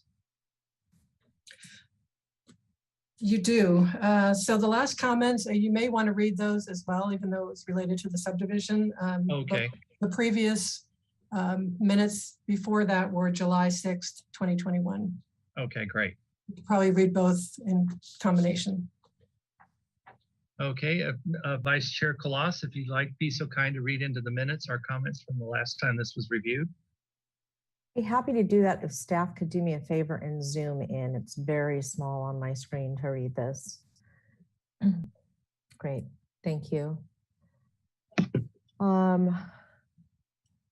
So I guess I'm trying to focus. I'm trying to focus the comments that I'm reading to those related to lot 6. Okay, so I'll just try to run through these as I recall them being pertinent. I do think item 1 is pertinent because I think that primarily occurs on the 2 westerly lots. The board encourages an agreement to be reached between owners of Penn Place and the applicants in regards to maintenance of the 30-inch line that runs under Penn Place and the associated inlet that sits between 3836 and 3838 Penn Place.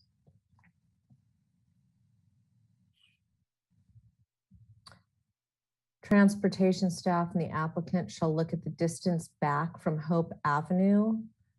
I don't believe that would be applicable for this particular item. So if I can speak real quickly, I do recall that the clients decided not to put the buildings up for review. They just brought the grading up for review, or the street annexation up for review. So yeah, okay. A lot of this is going to be about civil issues, I believe. Right. Yeah. I guess, is there any specific for this house? Yeah, that it would be helpful to know that. So grading criteria is met. The neighborhood preservation ordinance criteria have been met. However, the board finds there's nothing relevant. I'm sorry, there's nothing relevant to this in terms of the specific house design. Yeah, it seems like it would have been in one of the precedent reviews that we had. Yes. Apologies, Chair Miller. Ms. Rydell, if you can pull up the July 6th, thank you, way ahead of me.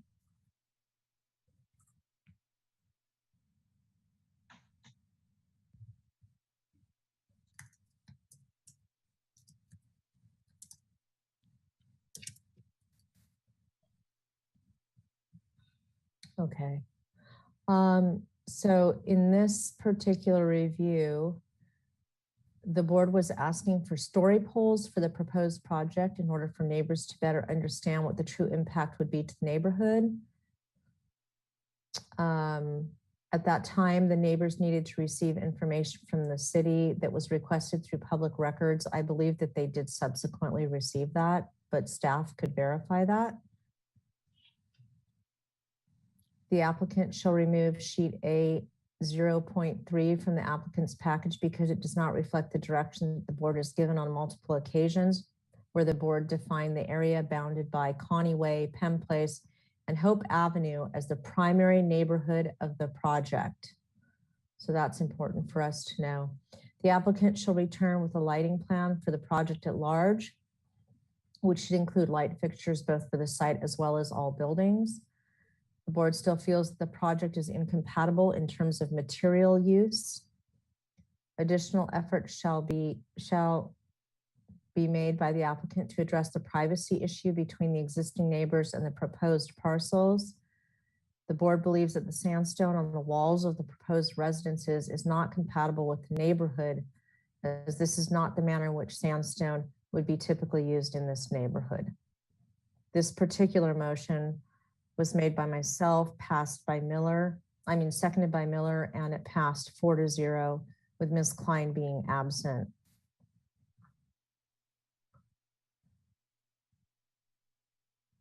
I don't know if there's anything else that I can help you out with there, Mr. Miller. Okay, thank you. Yes,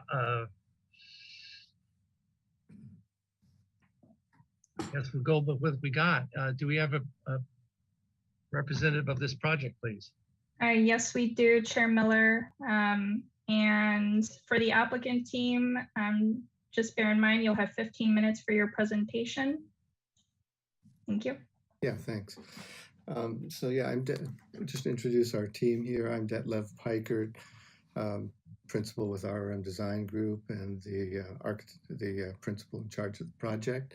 And then I have with me also Rachel Rayner, planner, who may be able to respond to any questions you have about the planning aspects of the project. And then Jolie Waugh will be presenting the details of the project. So I just wanted to clarify and make sure everyone is clear about the fact that the subdivision itself of the 6 lots was approved back in August of last year. And we are moving forward with construction documentation for that project, and our civil engineers working closely with the city on the technical details of those engineering drawings, et cetera. And we will be moving forward with the drainage improvements upon final approval of the subdivision map and the permitted drawings. So that is well underway at this point. So this lot 6 is a separate application for just the single family residence. You'll recall that we were previously here on a number of occasions, and the project and this particular lot was reviewed, I think, about 3 different times. And we, at that time, the project was being kind of reviewed as a whole, and we looked at all 6 of the lots and the design, and we responded with changes to the design of all 6 of the lots. What I'd like to do now is invite Jolie Waugh to walk you through the changes. We'll try to be brief and focused since most of you have already seen the design a number of times. Mr. Piker, I'm sorry to interrupt you, but in all due respect, are there specific minutes of the comments we made on this specific house? Is there anything on record of the specific comments we made of this house? That's what I'm looking for, or looking to staff to tell me. Yes, there are. Okay. Well, I'm asking staff of the city, please. I'm sorry, I don't mean to interrupt you. Okay. It's kind of important that the city have minutes, so we legally have something to go by for their, so we're not. Chair Miller, Yes. the minutes that were read previously for July 6th are the most recent minutes. Well, I mean, To they may be the overall- most, I understand they may be the most recent, but specific architectural comments from when these, because that was the, previous to this, they presented these homes, and I know there's a great deal of neighborhood involvement in this, and I know we made specific comments to these houses. So do you have any record of those comments we made from the previous meetings? And specifically to this lot 6? I don't think there are any specific to lot 6 called out, but there are minutes from May of 2021 and also November of 2020. But like I said, the ones that were made on July 6th are the most recent that relate to all the homes in general, because you didn't look at them separately, you looked at them as a group. And those were the comments from that meeting that are most applicable at this point. So perhaps just going forward, because I'm assuming we're going to see 5 more of these, or maybe 3 more of them, depending upon the size and what they trigger. It would be very helpful for us as a board to have a consolidated set of minutes that relate to each parcel as those are brought before us. So these, just to explain that a little bit, so each lot will have its own planning application number. So these are being brought to you separately now, one by one, for the ones that do require. So you will have that in the future. All right, thank you. Mr. Parker, I apologize. I just want to make sure that we don't reinvent the wheel and say something and backtrack or whatever, but please go ahead and proceed. Sure. Some of the comments may not have been specifically recorded in the minutes, but we did provide you with a project description that iterates the particular design changes that we've made in response to some of those comments. Okay. So again, Jolie is going to walk you through this. As I say, we'll try to be focused on what those design changes are from the previous meetings, and be available to answer any questions that you may still have. Jolie? Okay, thank you very much, Jetty. Okay, hello. Yes, if we could move on to the drawings now. Actually, I will go ahead and I'm going to start with the site plan. So if we could please move to page 7, that's A6-1, I believe. So next slide. Thank you. Okay, so this is one for home. As we said, this is lot 6. It is a 13,000 of an lot with we're proposing a 2-story, 5-bedroom, 3.5 bath home. It was requested that we reduce the FAR for this home, and the FAR has been reduced to below 85%. Actually, I believe it's 84.3%.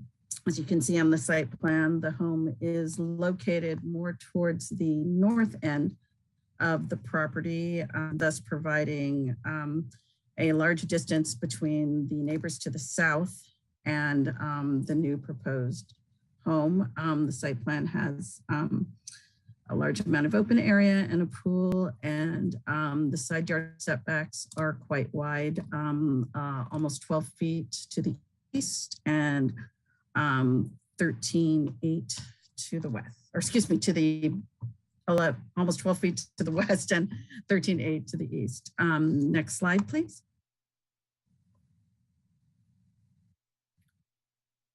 The residence itself is an open great room concept on the ground floor. The great room consisting of a living area, dining area, kitchen with a pantry with large glass doors that are south facing and open to a rear patio, south facing patio.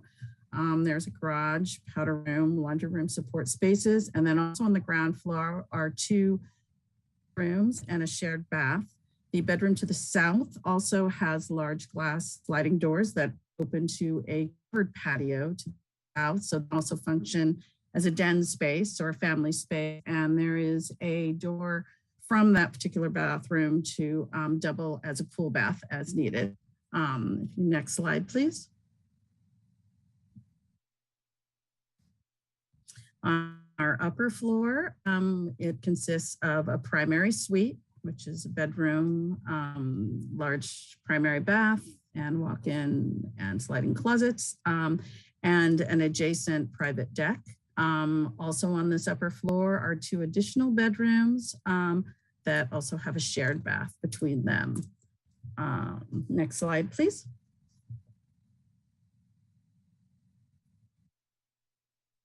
Okay, these are our elevations. The style of the home, we would consider a warm contemporary style. Our choice of materials are very natural. The smooth exterior plaster, stucco in warm tones, painted wood siding. And then one of the comments that we had was we had some stone on a 2-story element. Just to note that that stone has been removed from the 2-story element. We do have a nice accent stone wall at the entry and some low planters, but we felt like we still wanted to keep that element because it is something very warm, and it is also actually on the fireplace chimney. There is also wood gates and some wood accents on the garage doors. Also to note that there was previously a parapet roof on the main mast. It has been changed to a slope roof, and it was requested that we reduce the height of the building to below 25 feet. The maximum height of that sloped roof is 24.3, I believe, and it slopes to the south so that the eave height actually facing the southern neighbor is actually even lower than the 25 feet. Also, we have addressed, let's see, next slide.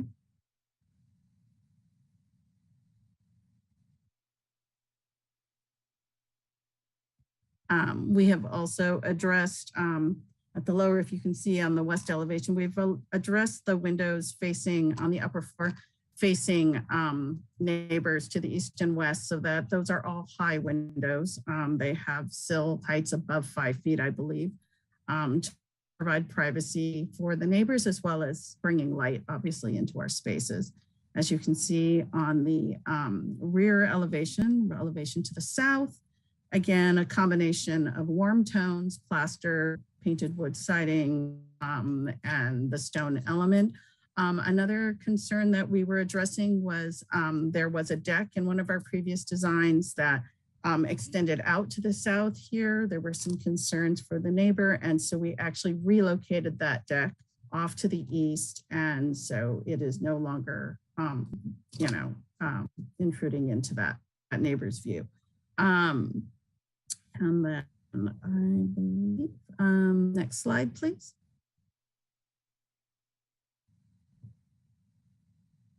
That is our roof plan. I'm sorry, next slide, please. Sections through our project. Next slide, please.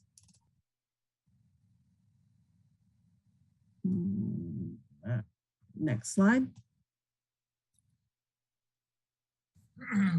Now I'm trying to get down to the landscape. Sorry, next slide. One more. Nope, sorry, one more after that. Sorry. And then we do have a preliminary conceptual landscape plan. We are using drought tolerant materials. We are taking into consideration the existing oak trees up the upper left-hand corner. All the planting underneath there will be light touch, hand dug, gravel mulch. We are proposing concrete permeable pavers along the driveway, concrete cast pavers on the patio, and possibly some wood, flush wood decking along the proposed pool. All the perimeter trees are to add privacy to our site as well as for the neighbors in the surrounding areas. And those trees vary between 12 to 15 to 20 feet, depending on the location of them.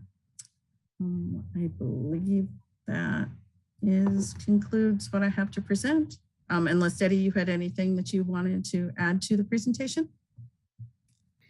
No, I think you've pretty well covered it. As I said, we wanted to be brief and focused. The main point here is that in response to concerns of the neighbor, we lowered the overall height to below 25 feet, even though the allowed height is 30 feet in the zone district.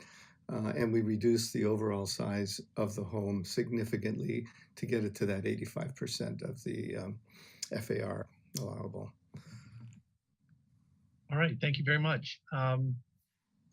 Ms. Plummer, did we get any public comment, please? Thank you, Chair Miller. And Ms. Riddell, if you could go to this slide for public comment.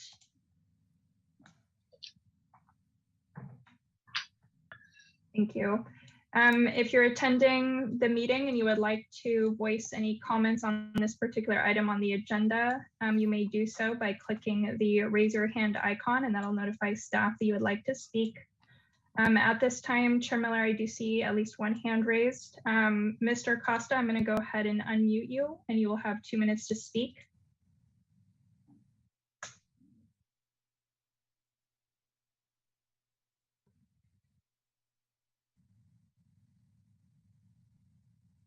And Mr. Costa, whenever you're ready.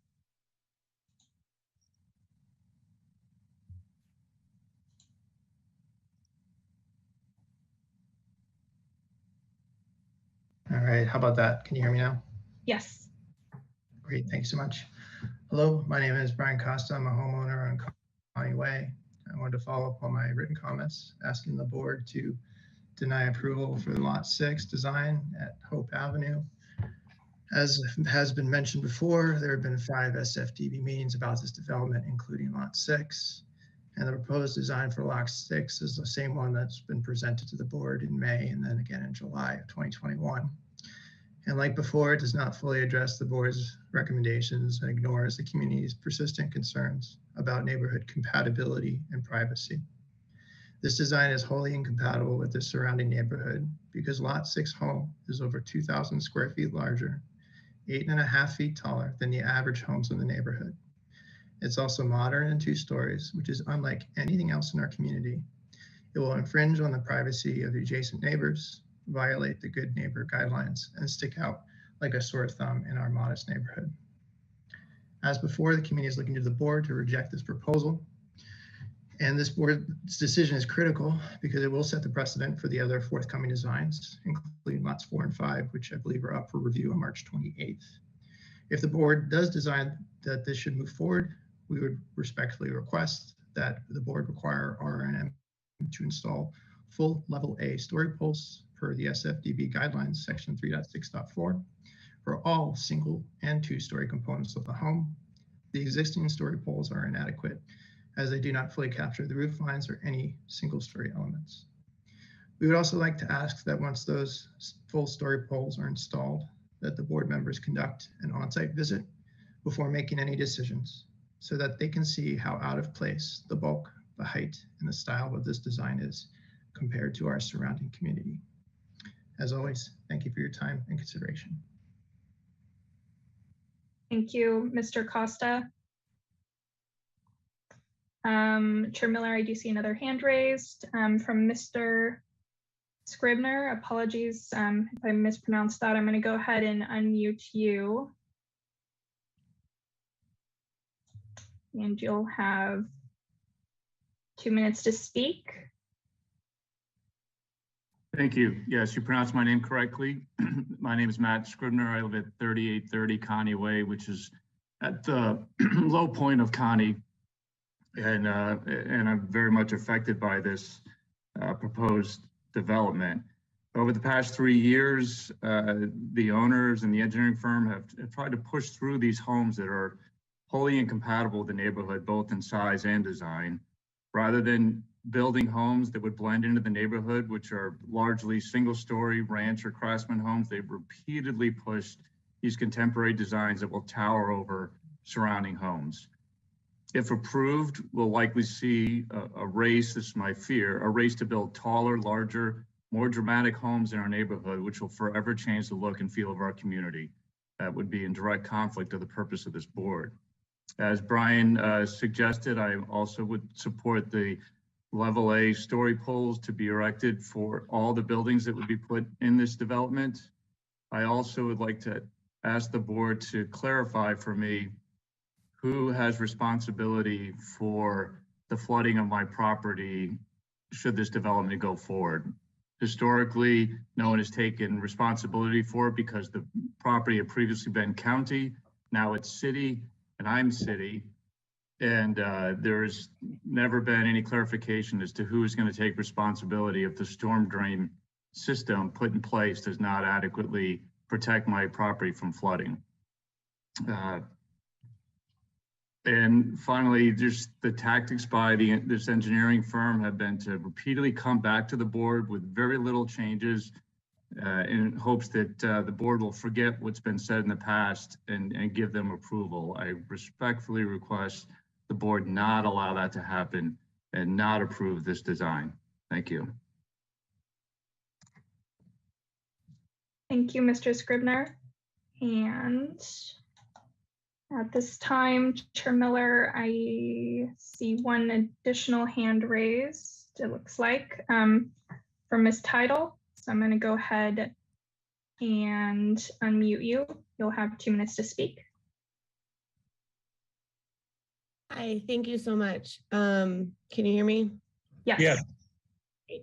I don't want to take up too much time. I just want to support everything that Brian and Matt have said. The style and the bulk and the height of these homes is completely incompatible with their surrounding neighborhood. Sorry, I'm a property owner on Connie Way as well, directly adjacent to, I think, what would be Lot 5. And again, I've been attending all of these meetings and hearing RRM and seeing RRM put forward designs that are very minimally changed each time, but don't address the concerns that we've been diligent in expressing. That's it. I just want to support my neighbors in everything that's been said. I also submitted a written comment. Thank you. Thank you, Ms. Title. And Chair Miller, I do not see any additional hands raised at this time. I'll just give it a minute. In the meantime, Ms. Fennessy, can you confirm any written correspondence that was received? Thank you. We did receive 7 public comment letters that were distributed to the board prior to this meeting. And at this time, I do not see any more hands raised, so I'll hand it back to the board. All right, thank you. Bringing it back to the board, Vice Chair Kalas, do you have any questions, please? Yes, I would like to know if we have a section cut through the, I'll call it the westerly property line that illustrates the relationship of the proposed masonry property line wall to the residences that would be located at, I believe it's 632 Rolling Brook Lane and possibly 3852 Penn Place. Those are the 2 parcels west of Lot 6.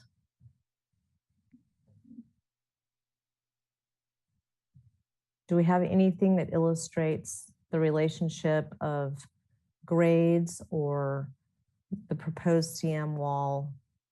Basically a section cut through this project and illustrating the relationship between this project and those residences. Jolie?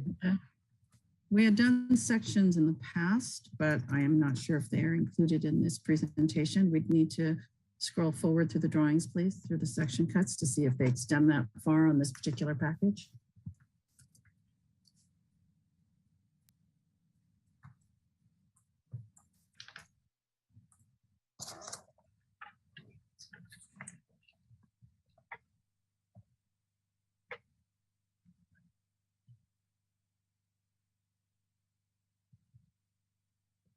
The site plan clearly illustrates the distance to the property line. Yeah, it's not on the section cut, so let's go back to the site plan then, please.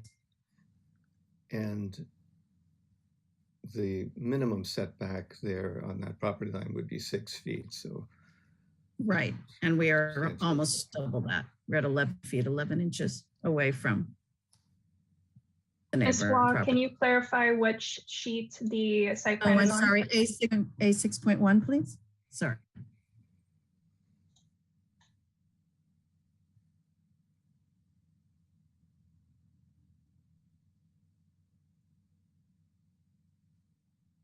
Yes. So if you can see there to the east, there's the dimension line. We are 11 feet, 11 inches. Can we zoom in on this? This is very hard to read at the scale on my monitor anyhow. I don't have a large monitor in front of me. Thank You you. can see that only a portion of the building, about a third of the elevation is approximately 12 feet. The rest of it is approximately 15 feet back from the property line there. So the reason I'm asking the question is I'm trying to understand the impact of this proposed CMU wall on the neighbors. Is there a grade difference? Is the CM wall going to be visually burdensome for them? It appears as though there's primarily a row of palm trees that are proposed on that property line. And then this block wall of some sort. I think it's noted on the plans as a decorative concrete or CMU wall. Is that correct? Correct. Okay, Yeah. so I'm trying to understand how this affects the neighbor. Well, you understand that the ordinance, the city's ordinance with respect to walls on property lines is very specific about the allowable height. Yes, I am very familiar with the height lowest ordinance, side of the Mr. grade. Pikert. But I would like to understand the relationship of grades and the wall between these two lots. So I'm asking you if that's been addressed in these drawings. It's a 6-foot wall. 6-foot wall on our property line. Okay, and does the survey or the drawings that we have, does it give us finished grade on both sides of the property line?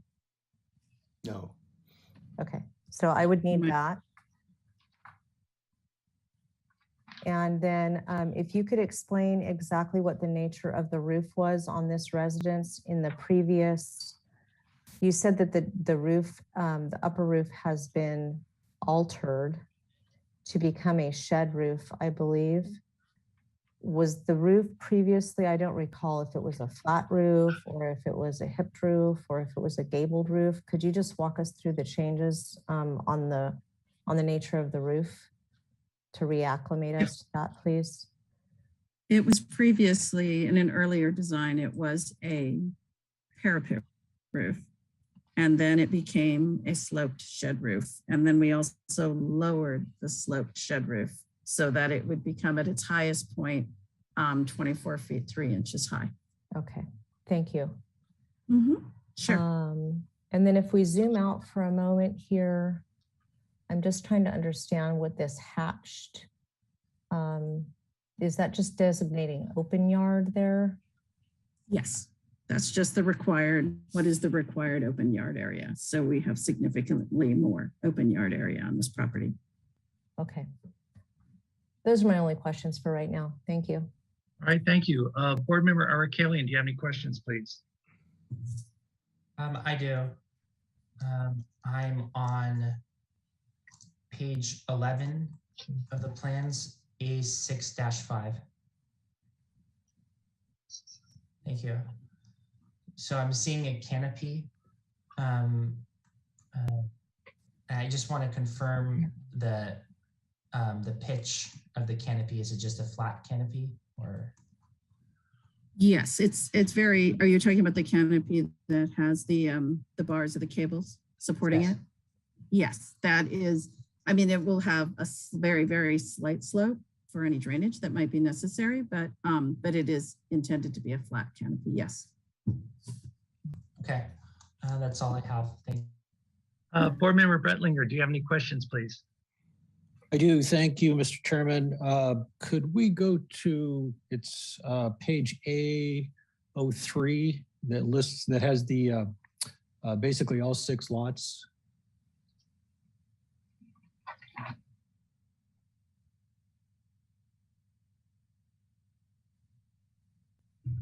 Great, thank you. And could we zero in on the western 3 lots.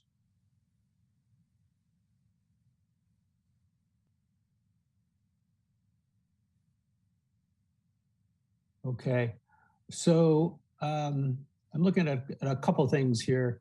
Also for the record, I wanted to point out that I have looked at the previous videos for the August as well as the May meetings and looked at those minutes. But my one question here on lot 6 is there's a comment just below the lot square footage about a 30-foot road reservation. And Ms. Wah or someone from the applicant, could you tell me what that means in this case?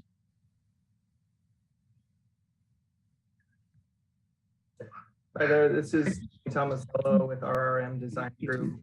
Just jumping in on this Sure. one. There was a previous road reservation that showed up on title. I think the intention was that at some point when this whole neighborhood was originally subdivided, there may be a road that traveled north to south here. I believe that the intention was that there would be a similar 30-foot reservation on the eastern side of our property line. So on those APNs 113006 and 005.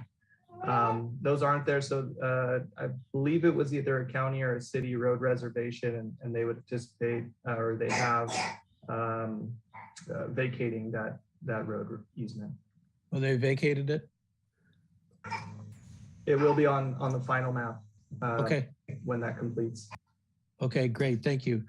And then second question has to do with, I've listened to the comments by the neighbors and read the letters, and obviously there's concern about the style as well as the mass and height of the project. And I wonder if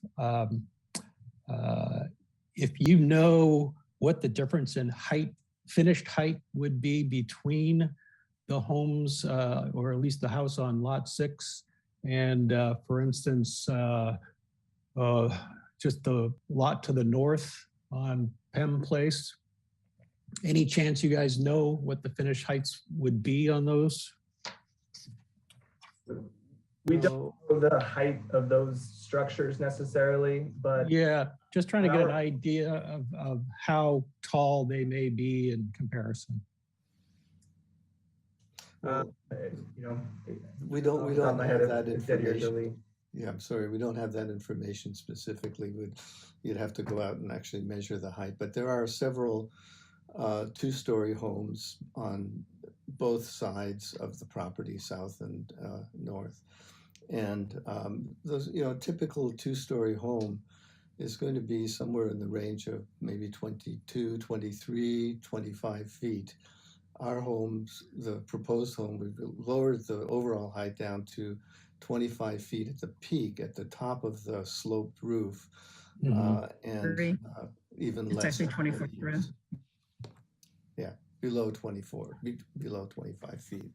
So it's really, the 25 feet it's a pretty typical 2-story home, especially in a neighborhood where 30 feet height is allowed by ordinance.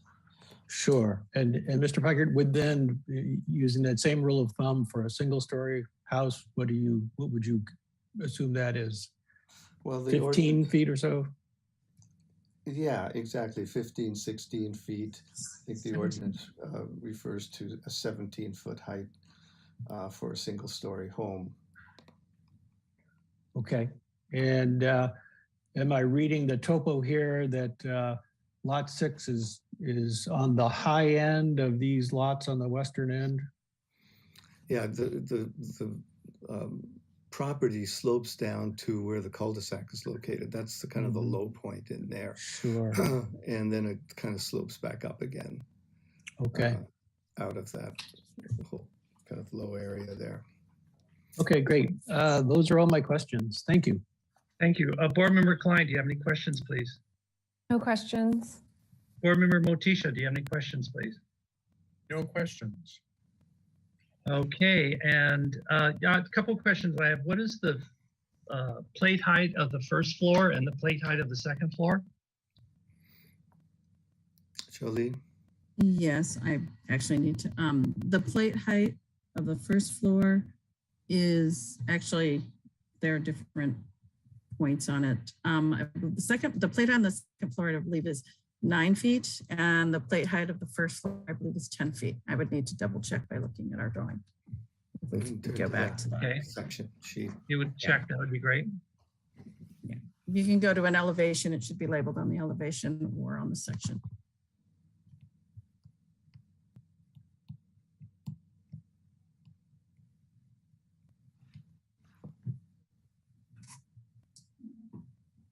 Okay. So it is, yeah, it's 10 feet on the ground floor. And on the lower parts of the second floor, at some places it is 8 feet. And on, if you go to the next elevation, I think in the master side, it is 9 feet. 9 feet. Okay, those are my only questions. So I'll bring it back to the board for comments. Vice Chair Kalas, do you have any comments, please? Yes. I am looking back at some minutes that go back to May of 21, July of 21. And at that time, the board gave the applicant's direction to look more closely at the surrounding neighborhood that we defined as being Connie Way, Lacumba Road, and Pueblo as archetypes for consideration. And we were directing the applicant to consider using materials that were more consistent with the neighborhood. And then also to address privacy issues related to the neighbors. So, and that looks like it was kind of a consistent mantra that occurred between several meetings. And I am looking at our design guidelines here that says, do I have to build in a certain architectural style? And while our guidelines say that a definite architectural style should be chosen,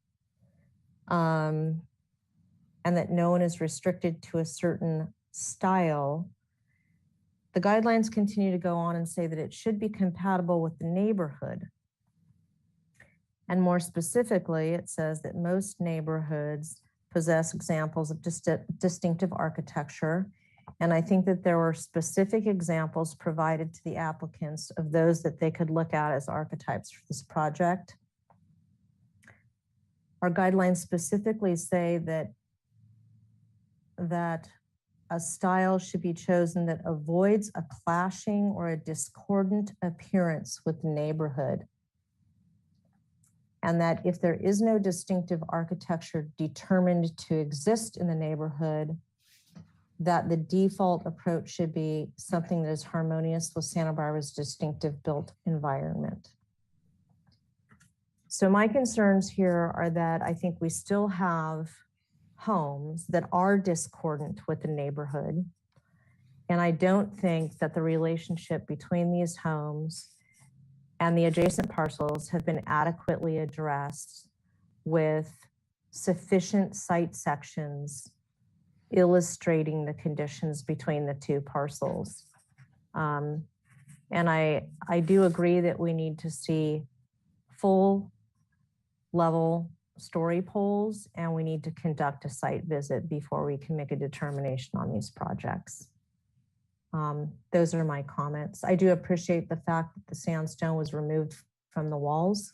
I think the stucco is more consistent. The stucco and the wood siding is more consistent with the neighborhood than what we've seen thus far with a lot of sandstone siding.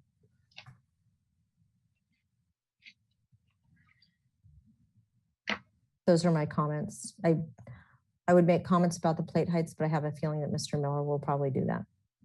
All right, thank you. Board Member Kaline, do you have any comments, please? I do. I've done my best to keep up with all of the previous meeting minutes, previous recordings, reviewing the previous plans, just putting into the record that I've reviewed those. I appreciate the applicant introducing the shed roofs.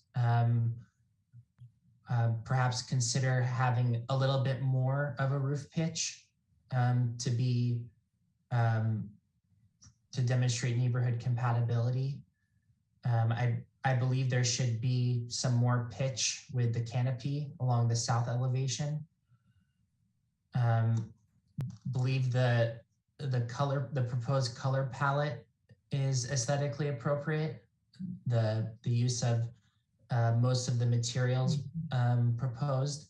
I would like for the applicant to consider perhaps using Santa Barbara natural sandstone veneer instead of the El Dorado. I feel like that may give off kind of a touch of Santa Barbara with this contemporary design.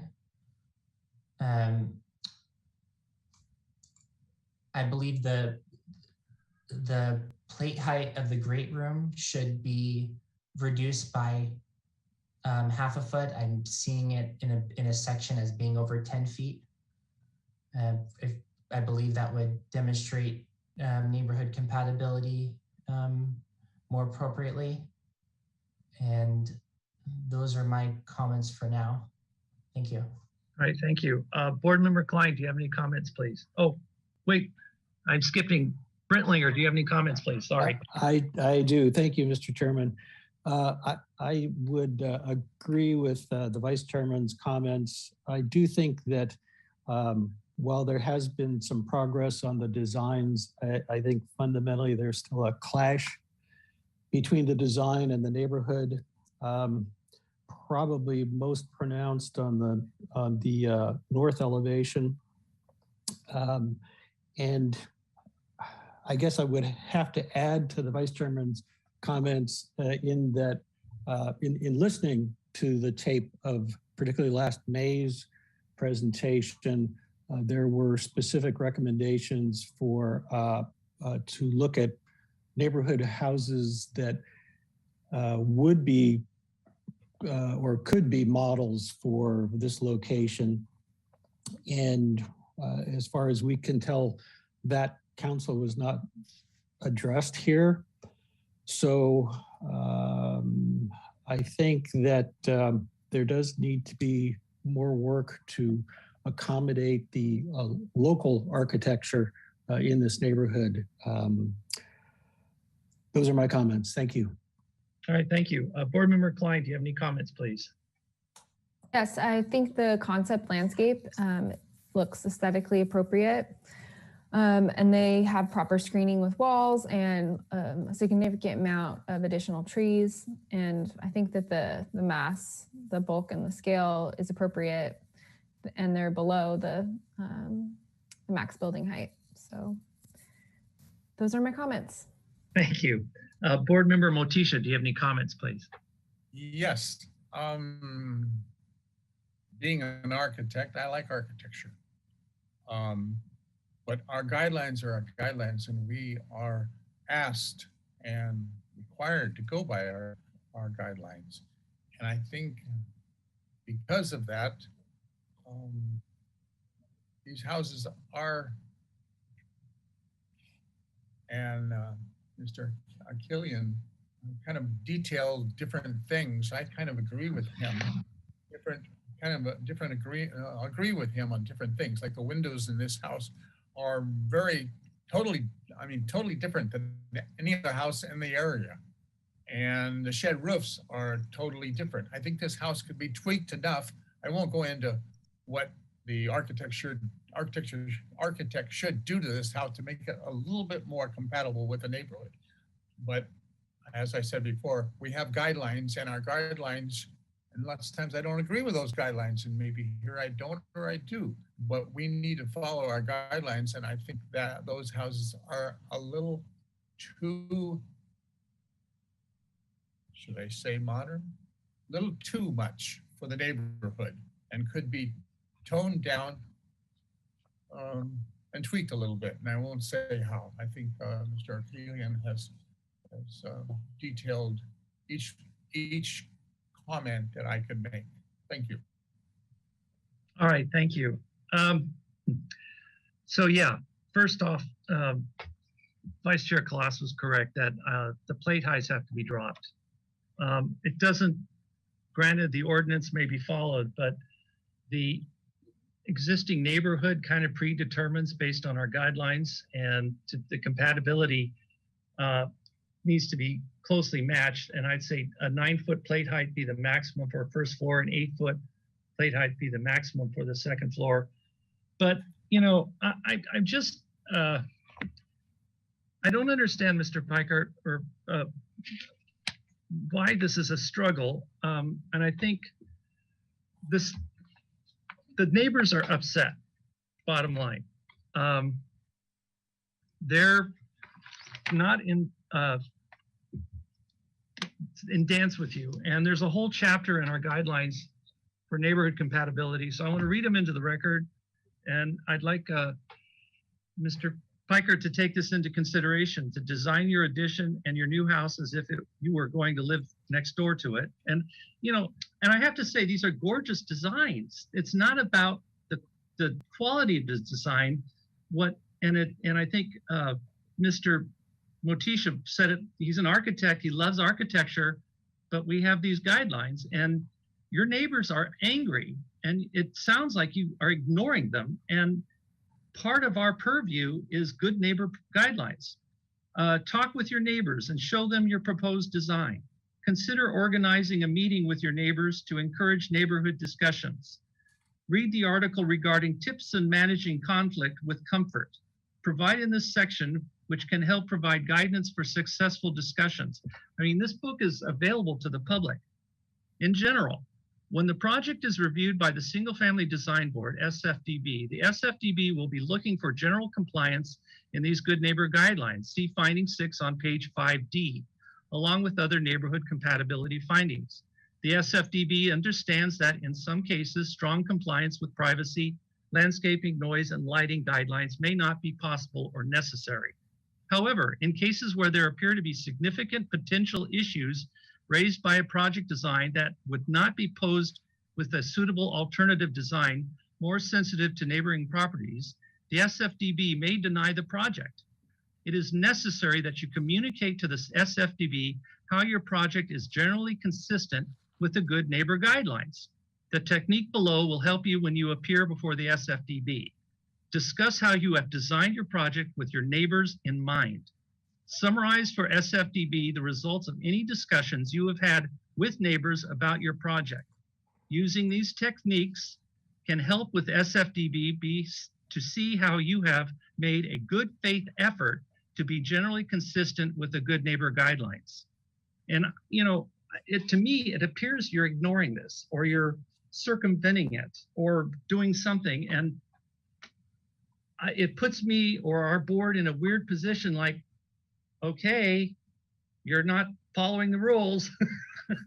So I can't support this until I hear that the neighbors are in tune with what you're doing. And I do remember the last time you were bringing these houses before us, my printer ran out of ink trying to print all the neighbors' concerns and all the paperwork, and it was just unbelievable. So I think this is something you guys have really got to have a heart-to-heart conversation with and get your neighbors involved so they can be excited about this project and be inspired by it and not make it this clash, because it's ridiculous. It's not needed and it's not necessary. And I think this is an important thing for you guys to really, you know, explore to get these projects through, because you know, the SFD, we don't like being in these positions of where we're at with these kind of things going on. You know, we want to support you. And so I guess my point being, I don't think you're really making a true effort in supporting or in going by the good neighbor guidelines. So that's my spiel. Before you make a motion, I'm just saying I can't support this until I feel that the neighbors are in concert with you. May I say one other thing, please? Sure. We have guidelines, and some of those guidelines you have listened to. Your FARs are below, so the houses, to me, the houses are not too big. They may be too massive, but they're not too big. You can have 2,000-3,000 square foot in the house and still satisfy the neighborhood compatibility. And a lot of that is just the design of the house that doesn't fit. Absolutely, they don't fit in the neighborhood, and we have to follow those. But there's other things that I personally can be softer on because they follow our guidelines, and I'll leave it at that. We're not asking for total neighborhood compatibility. We are asking for some, and I think Chairman Miller hit it right on the dot. You haven't read our guidelines, and I don't think you have. I don't think you haven't at all. Well, may I respond to some of your comments before you please go forward with giving some direction? Yeah. First of all, our clients want modern houses. They want 21st century homes that are suitable for the families that are going to be living in these homes. We've, as Joe mentioned, we followed all of the sort of objective standards. Now, when it comes to compatibility, that ends up being very much an interpretive, subjective standard. Compatibility does not mean the same as. It's not asking us to design homes that weren't designed by architects, but typically designed by builders and built by builders back in the 60s or whatever. And so I don't think it's realistic to expect us to design homes that look exactly like these homes in the neighborhood. In fact, I've said this before, but if by God forbid there was some disaster, a fire or an earthquake or something that destroyed these homes in the neighborhood, there's not a single one that would build back exactly what they had before. They would take the opportunity to build 21st century homes, to build homes that meet their standards, the standards of today, what people's expectations are with new homes. So I'm kind of hopeful that we can stick to talking about objective standards and avoid, to the extent possible, subjective personal opinions. With regard to the neighbor, we have gone a long way. We've held meetings with the neighbors. We had meetings on site. We've tried our very best to, work with the neighbors, and we've made changes, lowered the heights, lowered the size of reduced the size of the homes. We've done all these things, but we want to stand by the idea that we want to do modern homes. We want to use traditional local Santa Barbara materials to express these more modern designs. And that's why we refer to it as kind of warm contemporary. We want to use materials like stone and wood siding and et cetera. And those are, and plastering, of course, and those are materials that are being used in the neighborhood.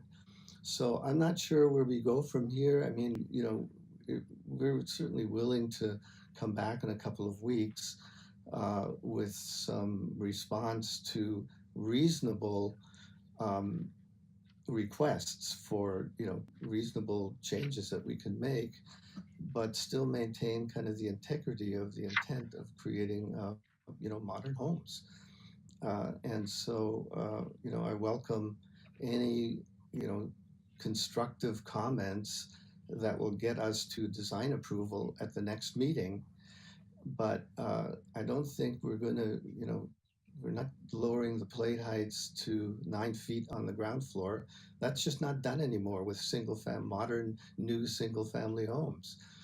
We've lowered the plates on the upper floor to 9 feet, and in some cases 8 feet at the eaves, so that we can keep the overall height of the building down. But you know, when you look at the massing of this building at less than 25 feet in height, and only really probably about half the footprint is in a two-story format on these homes, you know, they are not out of keeping with a typical two-story home.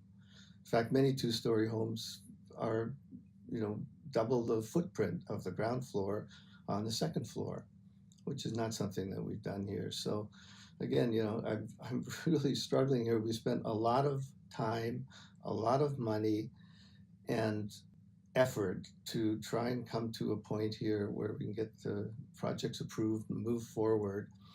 And I'm hoping that we can get there and still have maintain the integrity of our intent to do a modern 21st century homes on these properties. I guess I've probably said Thank all you, I Mr. Peikert. Everything you said confirms why this was created.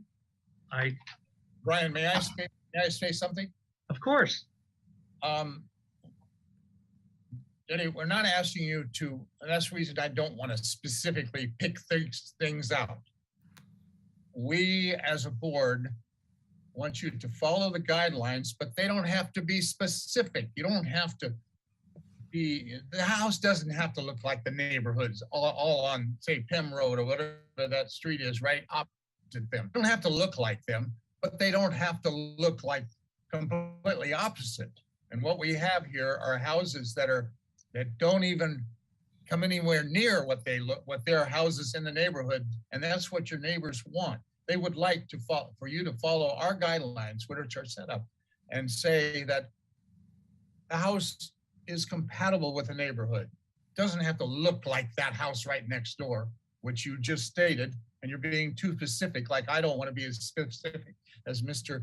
Alakanian had just stated, but I'm asking you to tweak them a little bit so they look a little bit. The windows don't have to be so big, but you don't have to. I'm not going to tell you how big the windows are, and the roofs all don't have to be all shed roofs, but I'm not going to tell you which ones should be and which ones shouldn't be. But back then, when you hadn't spent so much money doing this design, and we as a board know what it costs. We're architects. We know what it costs to change this design at this position where you are right now. But you can tweak this, and you should have tweaked it back when the neighbors objected based on our guidelines.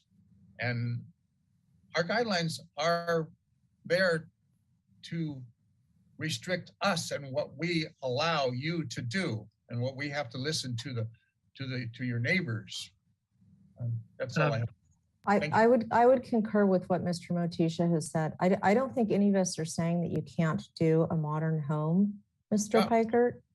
But what we're saying is you need to do it in a way that presents more softly to the neighborhood, that is a transitionary modern style that is not completely in the face of the existing fabric. And I think that's what I was trying to get at when I was reading these portions of our guidelines, that regardless of how you proceed, you need to avoid a clashing or discordant appearance.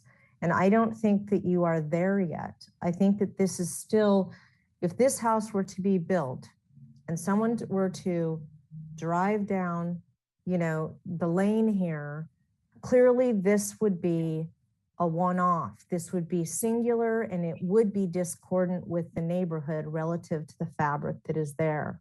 So we're looking for something that, you know, fits in. We don't want the tuxedo in, you know, the sea of blue jeans and blazers. We're looking for something that, you know, softens the neighborhood and that doesn't stand out amongst everything. In fact, if this was an exact replica of Monticello, we would still have this same conversation, because that style of architecture isn't compatible. Precisely. Which of the neighbors' homes should we Okay, so I Chair think, Miller, yeah, let's stop the conversation. We need to move forward with this Thank you. item. You took the words right out of my mouth. Would someone please entertain a motion? And I hate to put you on the spot, Ms. Kalas, but I think you're the best candidate to make a motion.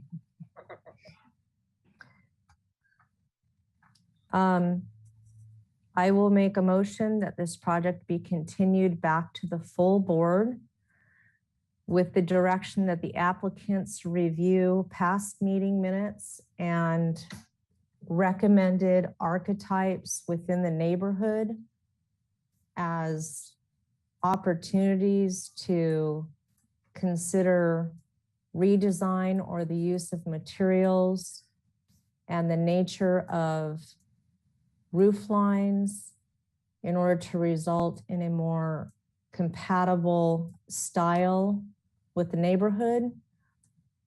I think the board is supportive of the use of native sandstone in thoughtful and specific ways, as well as plaster. I think that, and I would continue that the applicant consider the nature of the windows, specifically the large windows on the, I think it's the northerly facade, that may lead to a lantern effect and excessive lighting in the evening hours. That the applicant consider lowering plate heights to be more commensurate with the bulk and scale of the neighborhood. And that the applicants address the previous requests for section cuts through property lines that show the silhouette of adjacent homes so that we can understand what the relationships are between parcel 6 and the homes that are located to the west at 632 Rolling Brook Lane and 3852 Penn Place. That's my motion. All right, thank you. Do I have a second? Second. Was that you, Joe? Yes. All right, may I have a roll call, please? Can I amend that? No. I'd like to add one item to that. Of course. The intent in our motion is that the applicant specifically address our guideline, which is on 28C of our guidelines, section 11, that the project not result in a clashing or discordant appearance with the neighborhood fabric, with existing neighborhood fabric. That's my amendment. All right, do you accept- Okay, second that again. Okay, thank you. May I have a roll call, please? Thank you. I'll go ahead and begin the roll call vote. Board Member R. Kellyan. No. Board Member Brentlinger. Yes. Board Member Klein. Yes. Board Member Motisha. Yes. Board Member Kalas. Yes. And Chair Miller. Yes. Thank you. Motion passes 5-1. And Board Member Kellyan, if you want to clarify for the minutes why you're in opposition of the motion. I believe the project requires minor changes to the aesthetics in order for it to be compatible to the neighborhood, but I believe the motion expresses it in a more, drastic way. Thank you. All right, thank you very much. Okay, so I'll take a deep breath. Thank you, Mr. Chair, board members. Appreciate it. Thank you very much, Mr. Pikert. Thank you. Thank you. All right, going to our last item, number 5, 1460. Excuse me, let me get my paperwork here. 5:55. Okay, we're pretty close on time. 1460 C. Melinda Road. Project design approval and final approval is requested. Proposal to demolish the existing garage and concrete driveway on a lot developed with a 1,987 square foot single-story residence located in the Hillside Design District and construct a new 742 square foot two-car garage with a 611 square foot accessory dwelling unit ADU above. Project includes a 158 square foot enlargement of an existing 742 square foot deck, a new concrete driveway and walkway, a new retaining wall, and associated site work. The proposed total of 3,328 square feet on 11,326 square foot lot is 85% of the maximum floor to lot area ratio. Project design approval and final approval are requested. Neighborhood preservation findings and hillside design and slope lot findings are required. Project was last reviewed on October 25th, 2021. Do we have minutes from the previous meeting?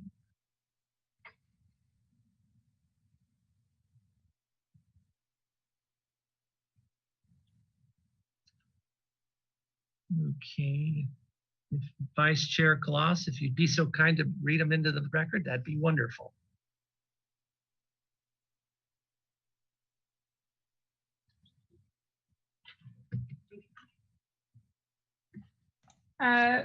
Apologies, Vice Chair Kloss, you're muted.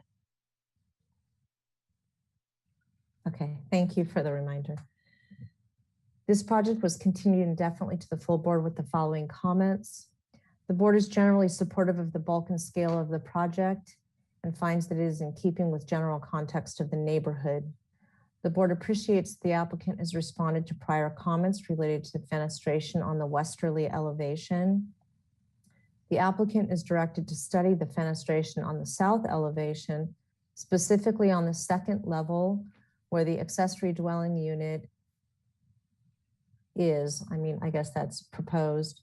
The goal is to achieve some organization or regularity with that fenestration as it relates to the openings and architecture below it. The applicant shall consider turning the orientation of the ridge of the gable over the ADU and the garage to an easterly-westerly direction in order to minimize the visual discord between those components and the one-story massing of the primary residence. The applicant shall study the location of the plaster and the use of wood and the locations where those are used in order to create a more harmonious relationship between the proposed ADU and garage and the existing main residence. The applicant shall illustrate in the drawings that the detailing of the proposed windows and doors on the ADU and garage are closely related to, if not matching, the detailing of the existing residence. And the applicant shall consider reducing the size of the plaster trim band as illustrated in the second detail 3 on sheet A7, and also reduce the size of the roof fascia at the rake of the gable. The motion was made by myself, seconded by Mr. Motisha, and it passed 5-0 with 1 abstention being Mr. Ziegler. The motion carried. All right, thank you very much. Do we have a representative for the project, please?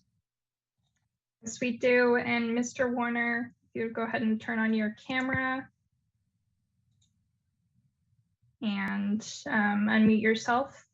You'll have 15 minutes for your presentation. And Mr. Warner, to Mr. Young, and to keep us from being lost and confused, if you could specifically address the motions on the minute and how you address them, that'd be great. Okay. Can you hear me? Yes. Okay, great. If you would indulge me and turn to page 9, which shows the sheet A4.1, I think that we can cut to the chase and, and reduce our time. Okay. I listened very carefully with the board's comments, and I am very appreciative of what you had said and took it to heart. And if you look at these 2 elevations, this was the previous elevation is shown below and the proposed elevation above. And so starting with the windows, I went in and changed the window look to match and be more compatible with the windows on the existing residence, which are an aluminum frame. I also changed the roof configuration and turned the gable the opposite way so that, and then also if you see, I continued the roof element around the proposed ADU and tried to create a more cohesive design so it doesn't look as disjointed. Doing that, I eliminated that wood band, and so that element is gone now, completely around the whole building. I also, through the color, I think it illustrates about the siding and how I took the siding elements and the plaster elements and showed how they relate to one another. And so I think that that is better illustrated in this rendition. Let's see what else. I also, by turning the gable roof, I was able to lower the overall height from 23 feet to 21.6, which I know was a concern during our last meeting. I also, that being said, I did bump out the garage floor slightly in order to try to create a more stepped looking effect. And you can see that illustrated on the left side of the drawing.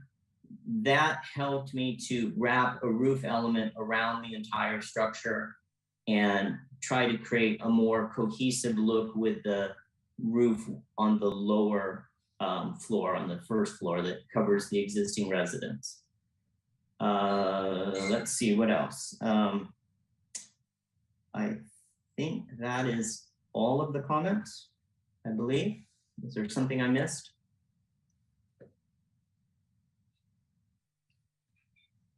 I'm not sure, but the board will probably ask if you did. Okay, okay, great. I think I got them all. I have them in front of me. I'm not sure if I got them all though. Okay, very good. All right, thank you. Ms. Pilar, did we have any public comment? Palmer. Thank you, Chair Miller. And if you're currently attending and you would like to speak on this particular item, you can do so by clicking the raise your hand icon, and that'll notify staff that you'd like to speak. I do see one hand raised from Ms. Bronstad, so I'm going to go ahead and unmute you. You'll have 2 minutes. Hi, thank you. Can you hear me? Yes, we can hear you. Hi, I'm Sarah Bronstad. I'm a land use planner at Brownstein, and we are here today on behalf of the McCoskers who live directly west of the project. I hope you had a chance to review a letter that we provided regarding this project. It's it's pretty long, I apologize, but it describes more thoroughly all the questions and comments we have about this project. In general, first, it's the mass, bulk, and scale. It's not consistent with the design guidelines, and in previous meetings, the board has even suggested that the second story massing get reduced. And it seems each time this project comes back, it's roughly the same. The first floor area is essentially the same as the second floor area.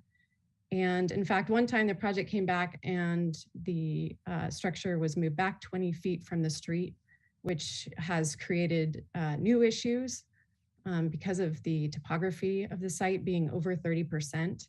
And that doesn't seem to have been a focus of the board or greatly considered. It seems this house was designed for a flat lot, and in fact, it's very steep. And so in the letter, we've noted some plan markups that more clearly show where we think building height should be shown to confirm it meets building code, or I'm sorry, the municipal code. And we ask that the board review the list of actions that we encourage the applicant to consider before you provide project design approval of the project. We, in addition to obviously the height, mass, bulk, and scale, we are concerned about the views from the McCoskers' living room. This project is going to greatly impact and forever change their view. They currently view downtown Santa Barbara and the waterfront, and this project's going to result in their directly looking at a second story or third story, depending on how you calculate the height, mass with no windows, and it's just going to completely obstruct that view. And I understand the board can't always consider private views, but in this case, I think there's a lot of things that can be done to help reduce the impact on this neighbor.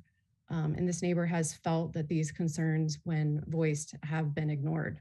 So thank you so much for listening, and I hope you review the report, or the letter, rather. Thank you. Thank you. Thank you, Ms. Bronstad.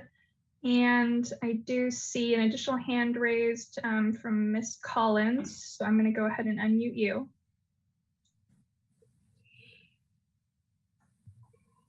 Hi, can you hear me? Yes, we can hear you.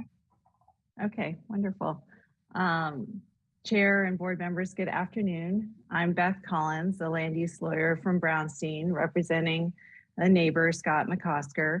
I'm not going to repeat the information that Ms. Bronstad just said or that was detailed in our letter, but I'll just say that there are a number of items that we believe are missing, some important information that's missing in the documents that have been submitted thus far by the applicant. Without this information, honestly, we can't understand the project sufficiently, and we don't think the board can understand all the aspects of this project yet.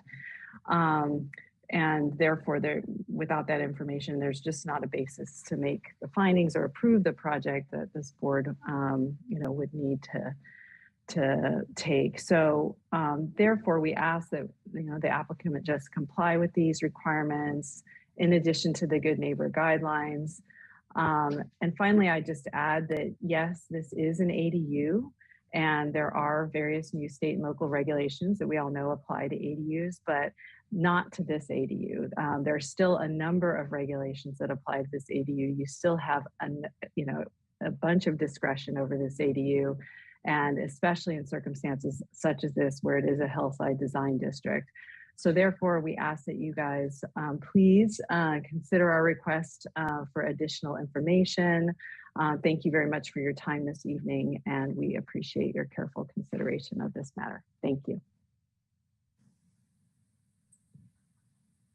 Thank you, Ms. Collins. And Chair Miller, at this time, I do not see any additional hands raised, so I'll give it another minute. Ms. Fennessy, in the meantime, can you let us know if we received any written correspondence on this item? Thank you. We did receive 4 public comment letters that were distributed to the board prior to this meeting. And at this time, I do not see any more hands raised, so I'll hand it back to the board. All right, thank you. All right, Vice Chair Kalas, do you have any questions, please?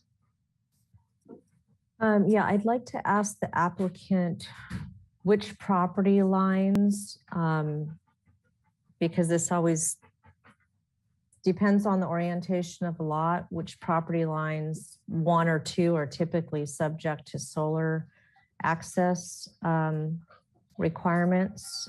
So if you could let us know which property lines, if any, are subject to compliance with solar ordinance. If you look at sheet A1.1, I've done a solar study, and you can see from there that it is the second page on the document. And you can see from that shows the affected areas during particular times of the year. Ms. Rydell, if you could go to page 2. So, so it looks like only your northerly property line is subject to that, as opposed to either the east or the west sides. It's just the north property line that's subject to that. Is that correct? That's correct. Okay. Or at least that has the most impact. Okay, so, but when you take the solar access diagram and you overlay that magic north versus the angles, is it only your north property line that is subject to that requirement? Yes, that's correct. Okay, thank you.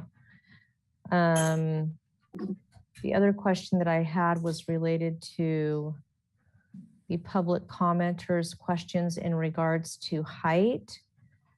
It looks like from what I'm seeing on the drawings, the maximum height condition is 26 feet as proposed. I'm seeing that on sheet 11 of the set of plans. Is Yes. that accurate? Yes. Okay. And this parcel is subject to, what is the height requirement here? 30 feet or less than that? I believe it's 30 feet. Okay.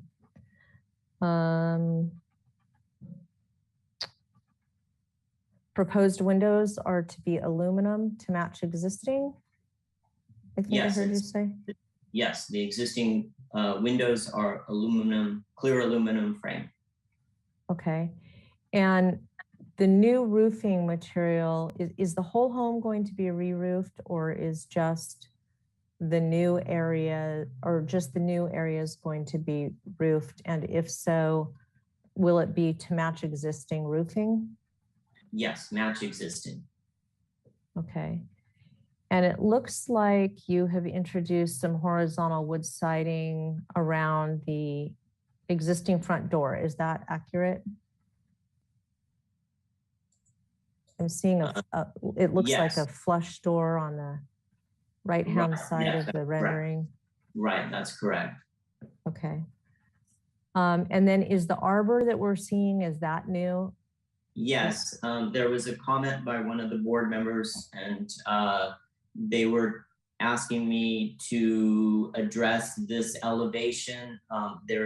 If you look at the existing photographs, there's actually quite a bit of vegetation there and a tree, and the owner has a built-in closet. It's a walk-in closet in that area, and so we just did not feel that putting in a window, even if it's a faux window, was really appropriate. So we tried to dress up that by putting more planting to try to break up this mass of the elevation and give it some relief with some shade and shadow and some vegetation, which I think that this does help. And then we also included a new gable and vent to match on the opposite side, and then also matching the gable and vents that are on the addition on the second floor. Okay. So just tried to dress it up.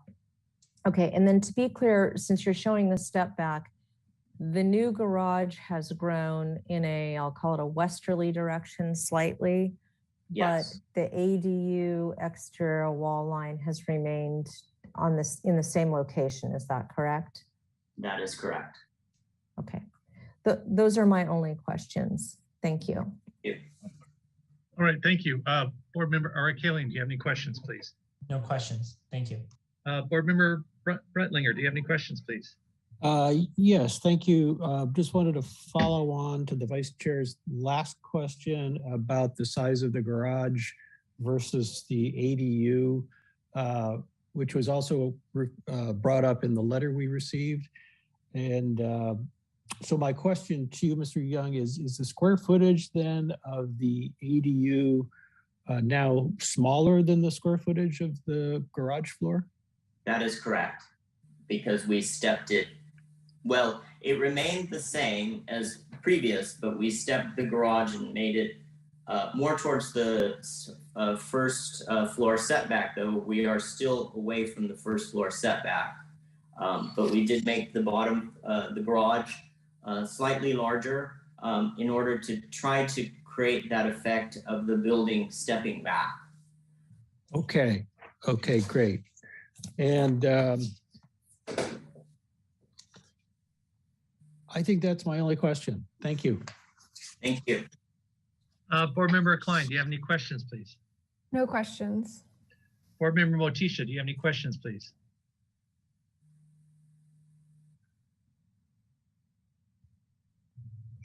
No questions. Okay. So do we have, do you have site sections showing how it's related to the adjacent properties? Kind of looking at what the people's neighbors' concerns were regarding views and stuff, how this is affecting the overall area? No, I do not. There is on the site plan on page 5, shows the outline of the existing residence. And then if you look also at the photos that I submitted, there are several photos showing the neighbor's property from the backyard and from the street. So you can see the relationship of their building compared to ours. Can I see the photos, please?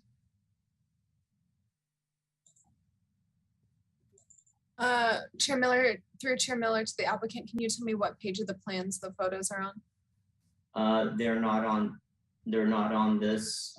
They were submitted separately, photo boards. Ms. Raydell, can you check the old plan set? Sometimes we include the photos as an attachment.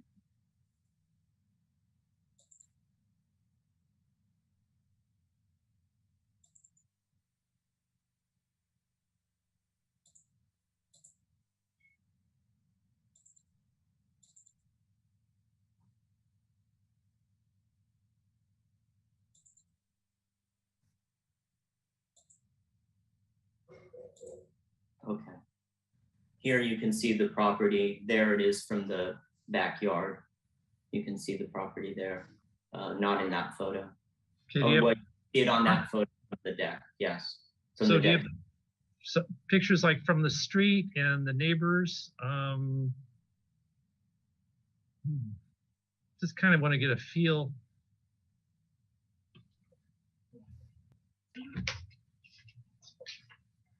You're on, let's see. Oh, now I remember. Are there additional photos? There we go. Now I That's remember. helpful. Now, Thank yeah, I you. just, okay, got it. Now I remember. Sitting right on this. That's a funny neighborhood. I drove up there. It's like, oh my God, how'd they get houses up there? Yeah, it's very tight, and one of the reasons why we are pushing the and then we had discussed this before, but one of the reasons why we're pushing the building back is to provide off-street parking, whereas right now there is no off-street parking. Right. So we're just trying to get off La Cima because if you park your car there, it's no longer a 2-lane road. You know, it's difficult for people to get out. Yeah, excuse me. Can I see your site plan again? Thank you. Now I know it because I was there. So yeah. So can you make a close up? It's hard for me to see what you're doing here.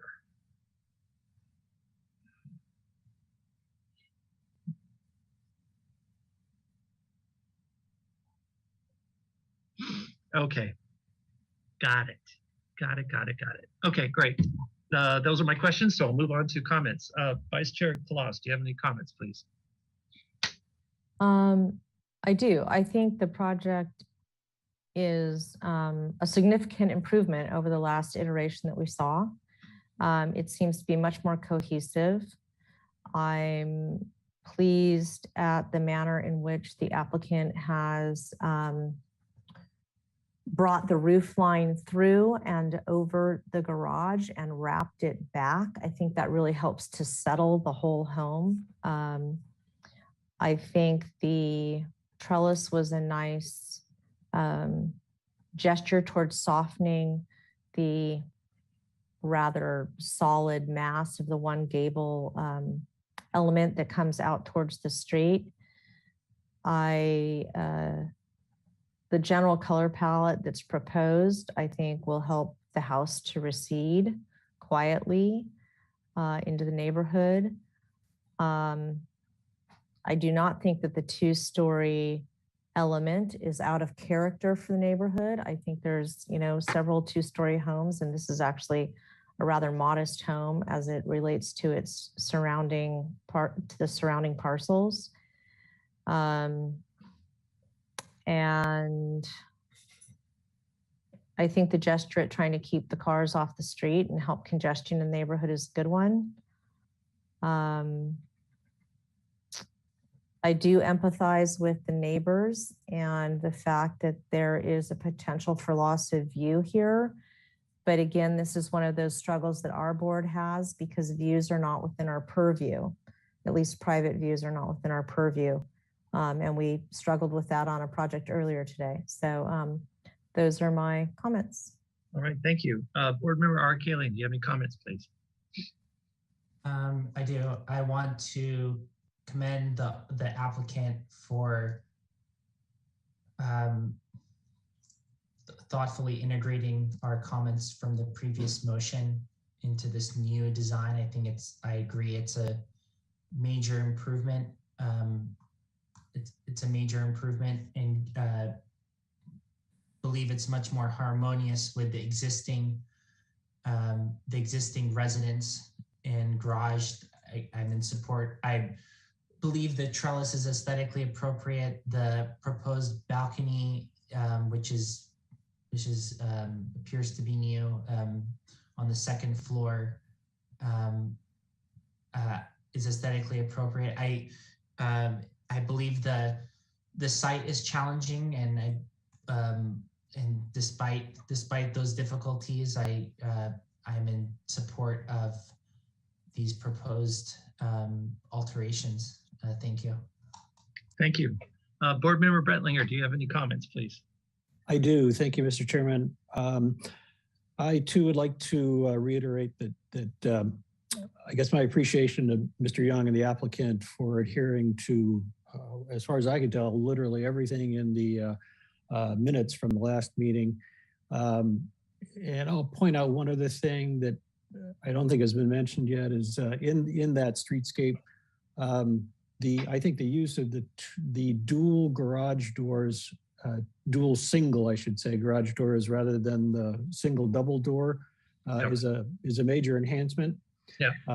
So I just wanted to point that out, as well as the use of the different siding to integrate the new ADU and garage with the existing house. I like the way the siding on the second story, the ADU kind of drops down to acknowledge the gable on the existing, and then the plaster around the garage doors kind of mirrors what's on the balance of the house towards the other end. So appreciate that as well. And then, I do think that the additional parking on the driveway is helpful to the neighborhood. I too drove out and took a look at this site, and literally almost got front-ended by somebody driving up one side of La Cima as I was driving back on the other, and ended up almost taking out a hedge in the process. So, and that's because of a parked car that was literally in front of his house. So getting two of those spaces off the road, I think is helpful to the neighborhood at large. And then I think that I do think that this is an enhancement to the neighborhood. I think it does fit architecturally. I think that joining the garage and the ADU to the rest of the house gives it much more of a, I guess, the feel that they were built at the same time. So that's certainly additive to the overall quality of the project. And I support it, and I'll stop there. Thank you. All right, thank you very much. Board Member Klein, do you have any comments, please? I agree with all the other board members that the elevations are an improvement from the last meeting, and that the mass, bulk, and scale and materials are aesthetically appropriate with our guidelines. All right, thank you. Board Member Motisha, do you have any comments, please? Yes, I agree with Board Member Brettlinger. You took the words right out. Every time I was going to think, I'm going to say this, he said it before me. Yes, and changing that gable and moving it 90 degrees is great because it tied the whole house together. And it's a really tight road up there. I've been several times. You needed, even though that parking is in the driveway in front of it, to move that garage back on the lot and provide more parking is an excellent idea. And just changing the roof, the way the roof sloped, provided designed for different things that happen in the front of the house, which that house really needed because it's right on the street. I support this project 100% and very appreciative that Mr. Young has listened to everything that we've asked him to. All right, thank you. Yeah, I would follow up on saying it, I'm glad it went up there. I cannot believe there's a neighborhood up there. I can't imagine what it's like driving up there at night. But anyway, be that as it may, regarding views, there are other homes right next door that have second story views, and kind of the risk you take that, your neighbor may add a second story well and your view might be affected. So I think this is one of those situations where, they have a right to enjoy second stories as much as our neighbors do. So I support this project as well. I think it is a huge improvement when you turn the roof lines around and did what we suggested. It's a huge, great improvement. So with that being said, we need a motion. They're here for design approval and final approval. Would someone like to give that to them? Give this to Mr. Young.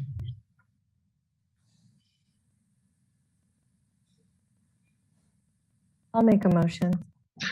Okay. Thank you, Leslie.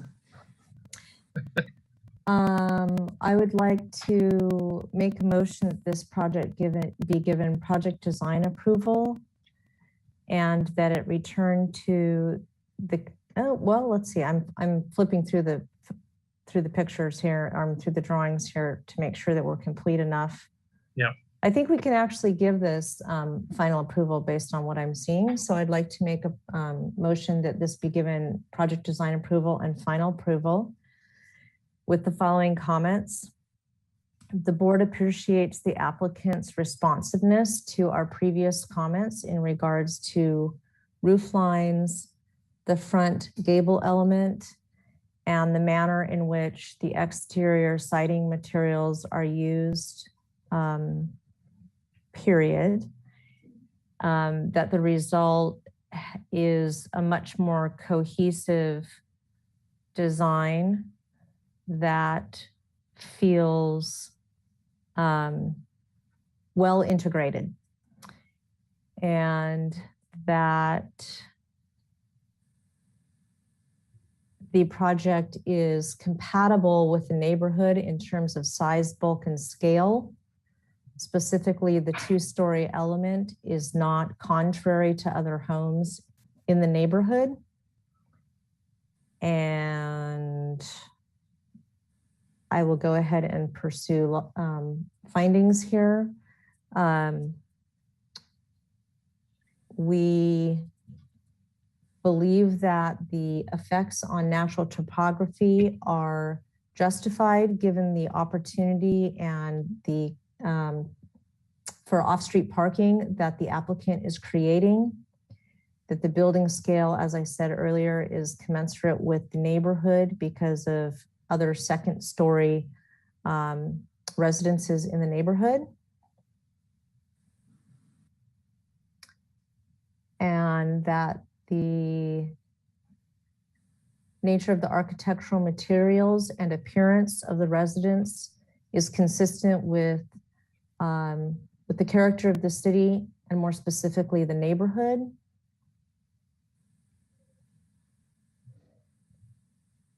Perhaps staff is waiting for me to say something about compatibility, but I think that I've already addressed that in terms of bulk and scale.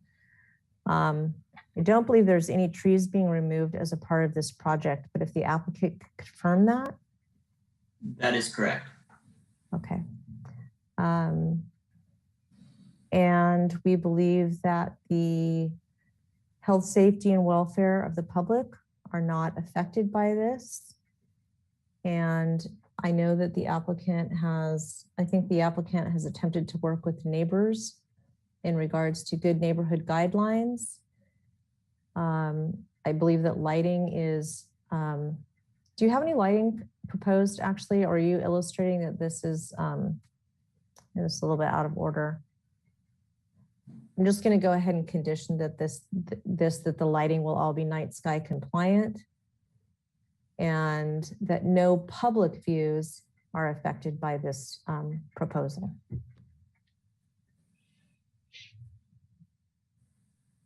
Okay, thank you. Do I have a second, please? I'll second that. All right, thank you. May I have a roll call? Could staff read that back to us? Because I'm a little bit low on blood sugar and I just want to make sure that we've got it all.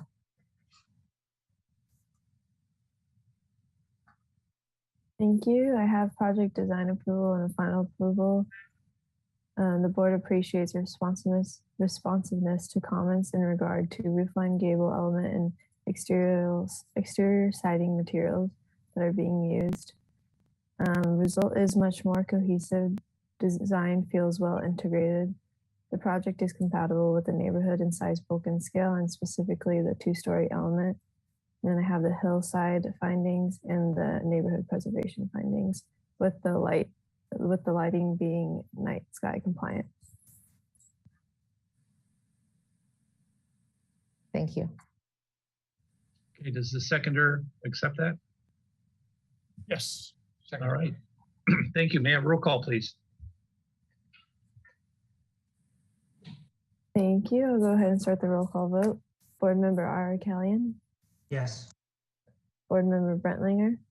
Yes. Board Member Klein. Yes. Board Member Motija. Yes. Vice Chair Kalas. Yes. And Chair Miller. Yes. Thank you. Motion passes. All right, thank you. And there's a 10-day appeal process for this project. All right, Thank you. Mr. Young. Yeah, you're welcome. I really appreciate your input. I think you made it a better project. Thank you. Love to hear that. Thank you very much. All right, that concludes the Single Family Design Board meeting for March 14th, 2022. Thank you very much. Good night, everybody.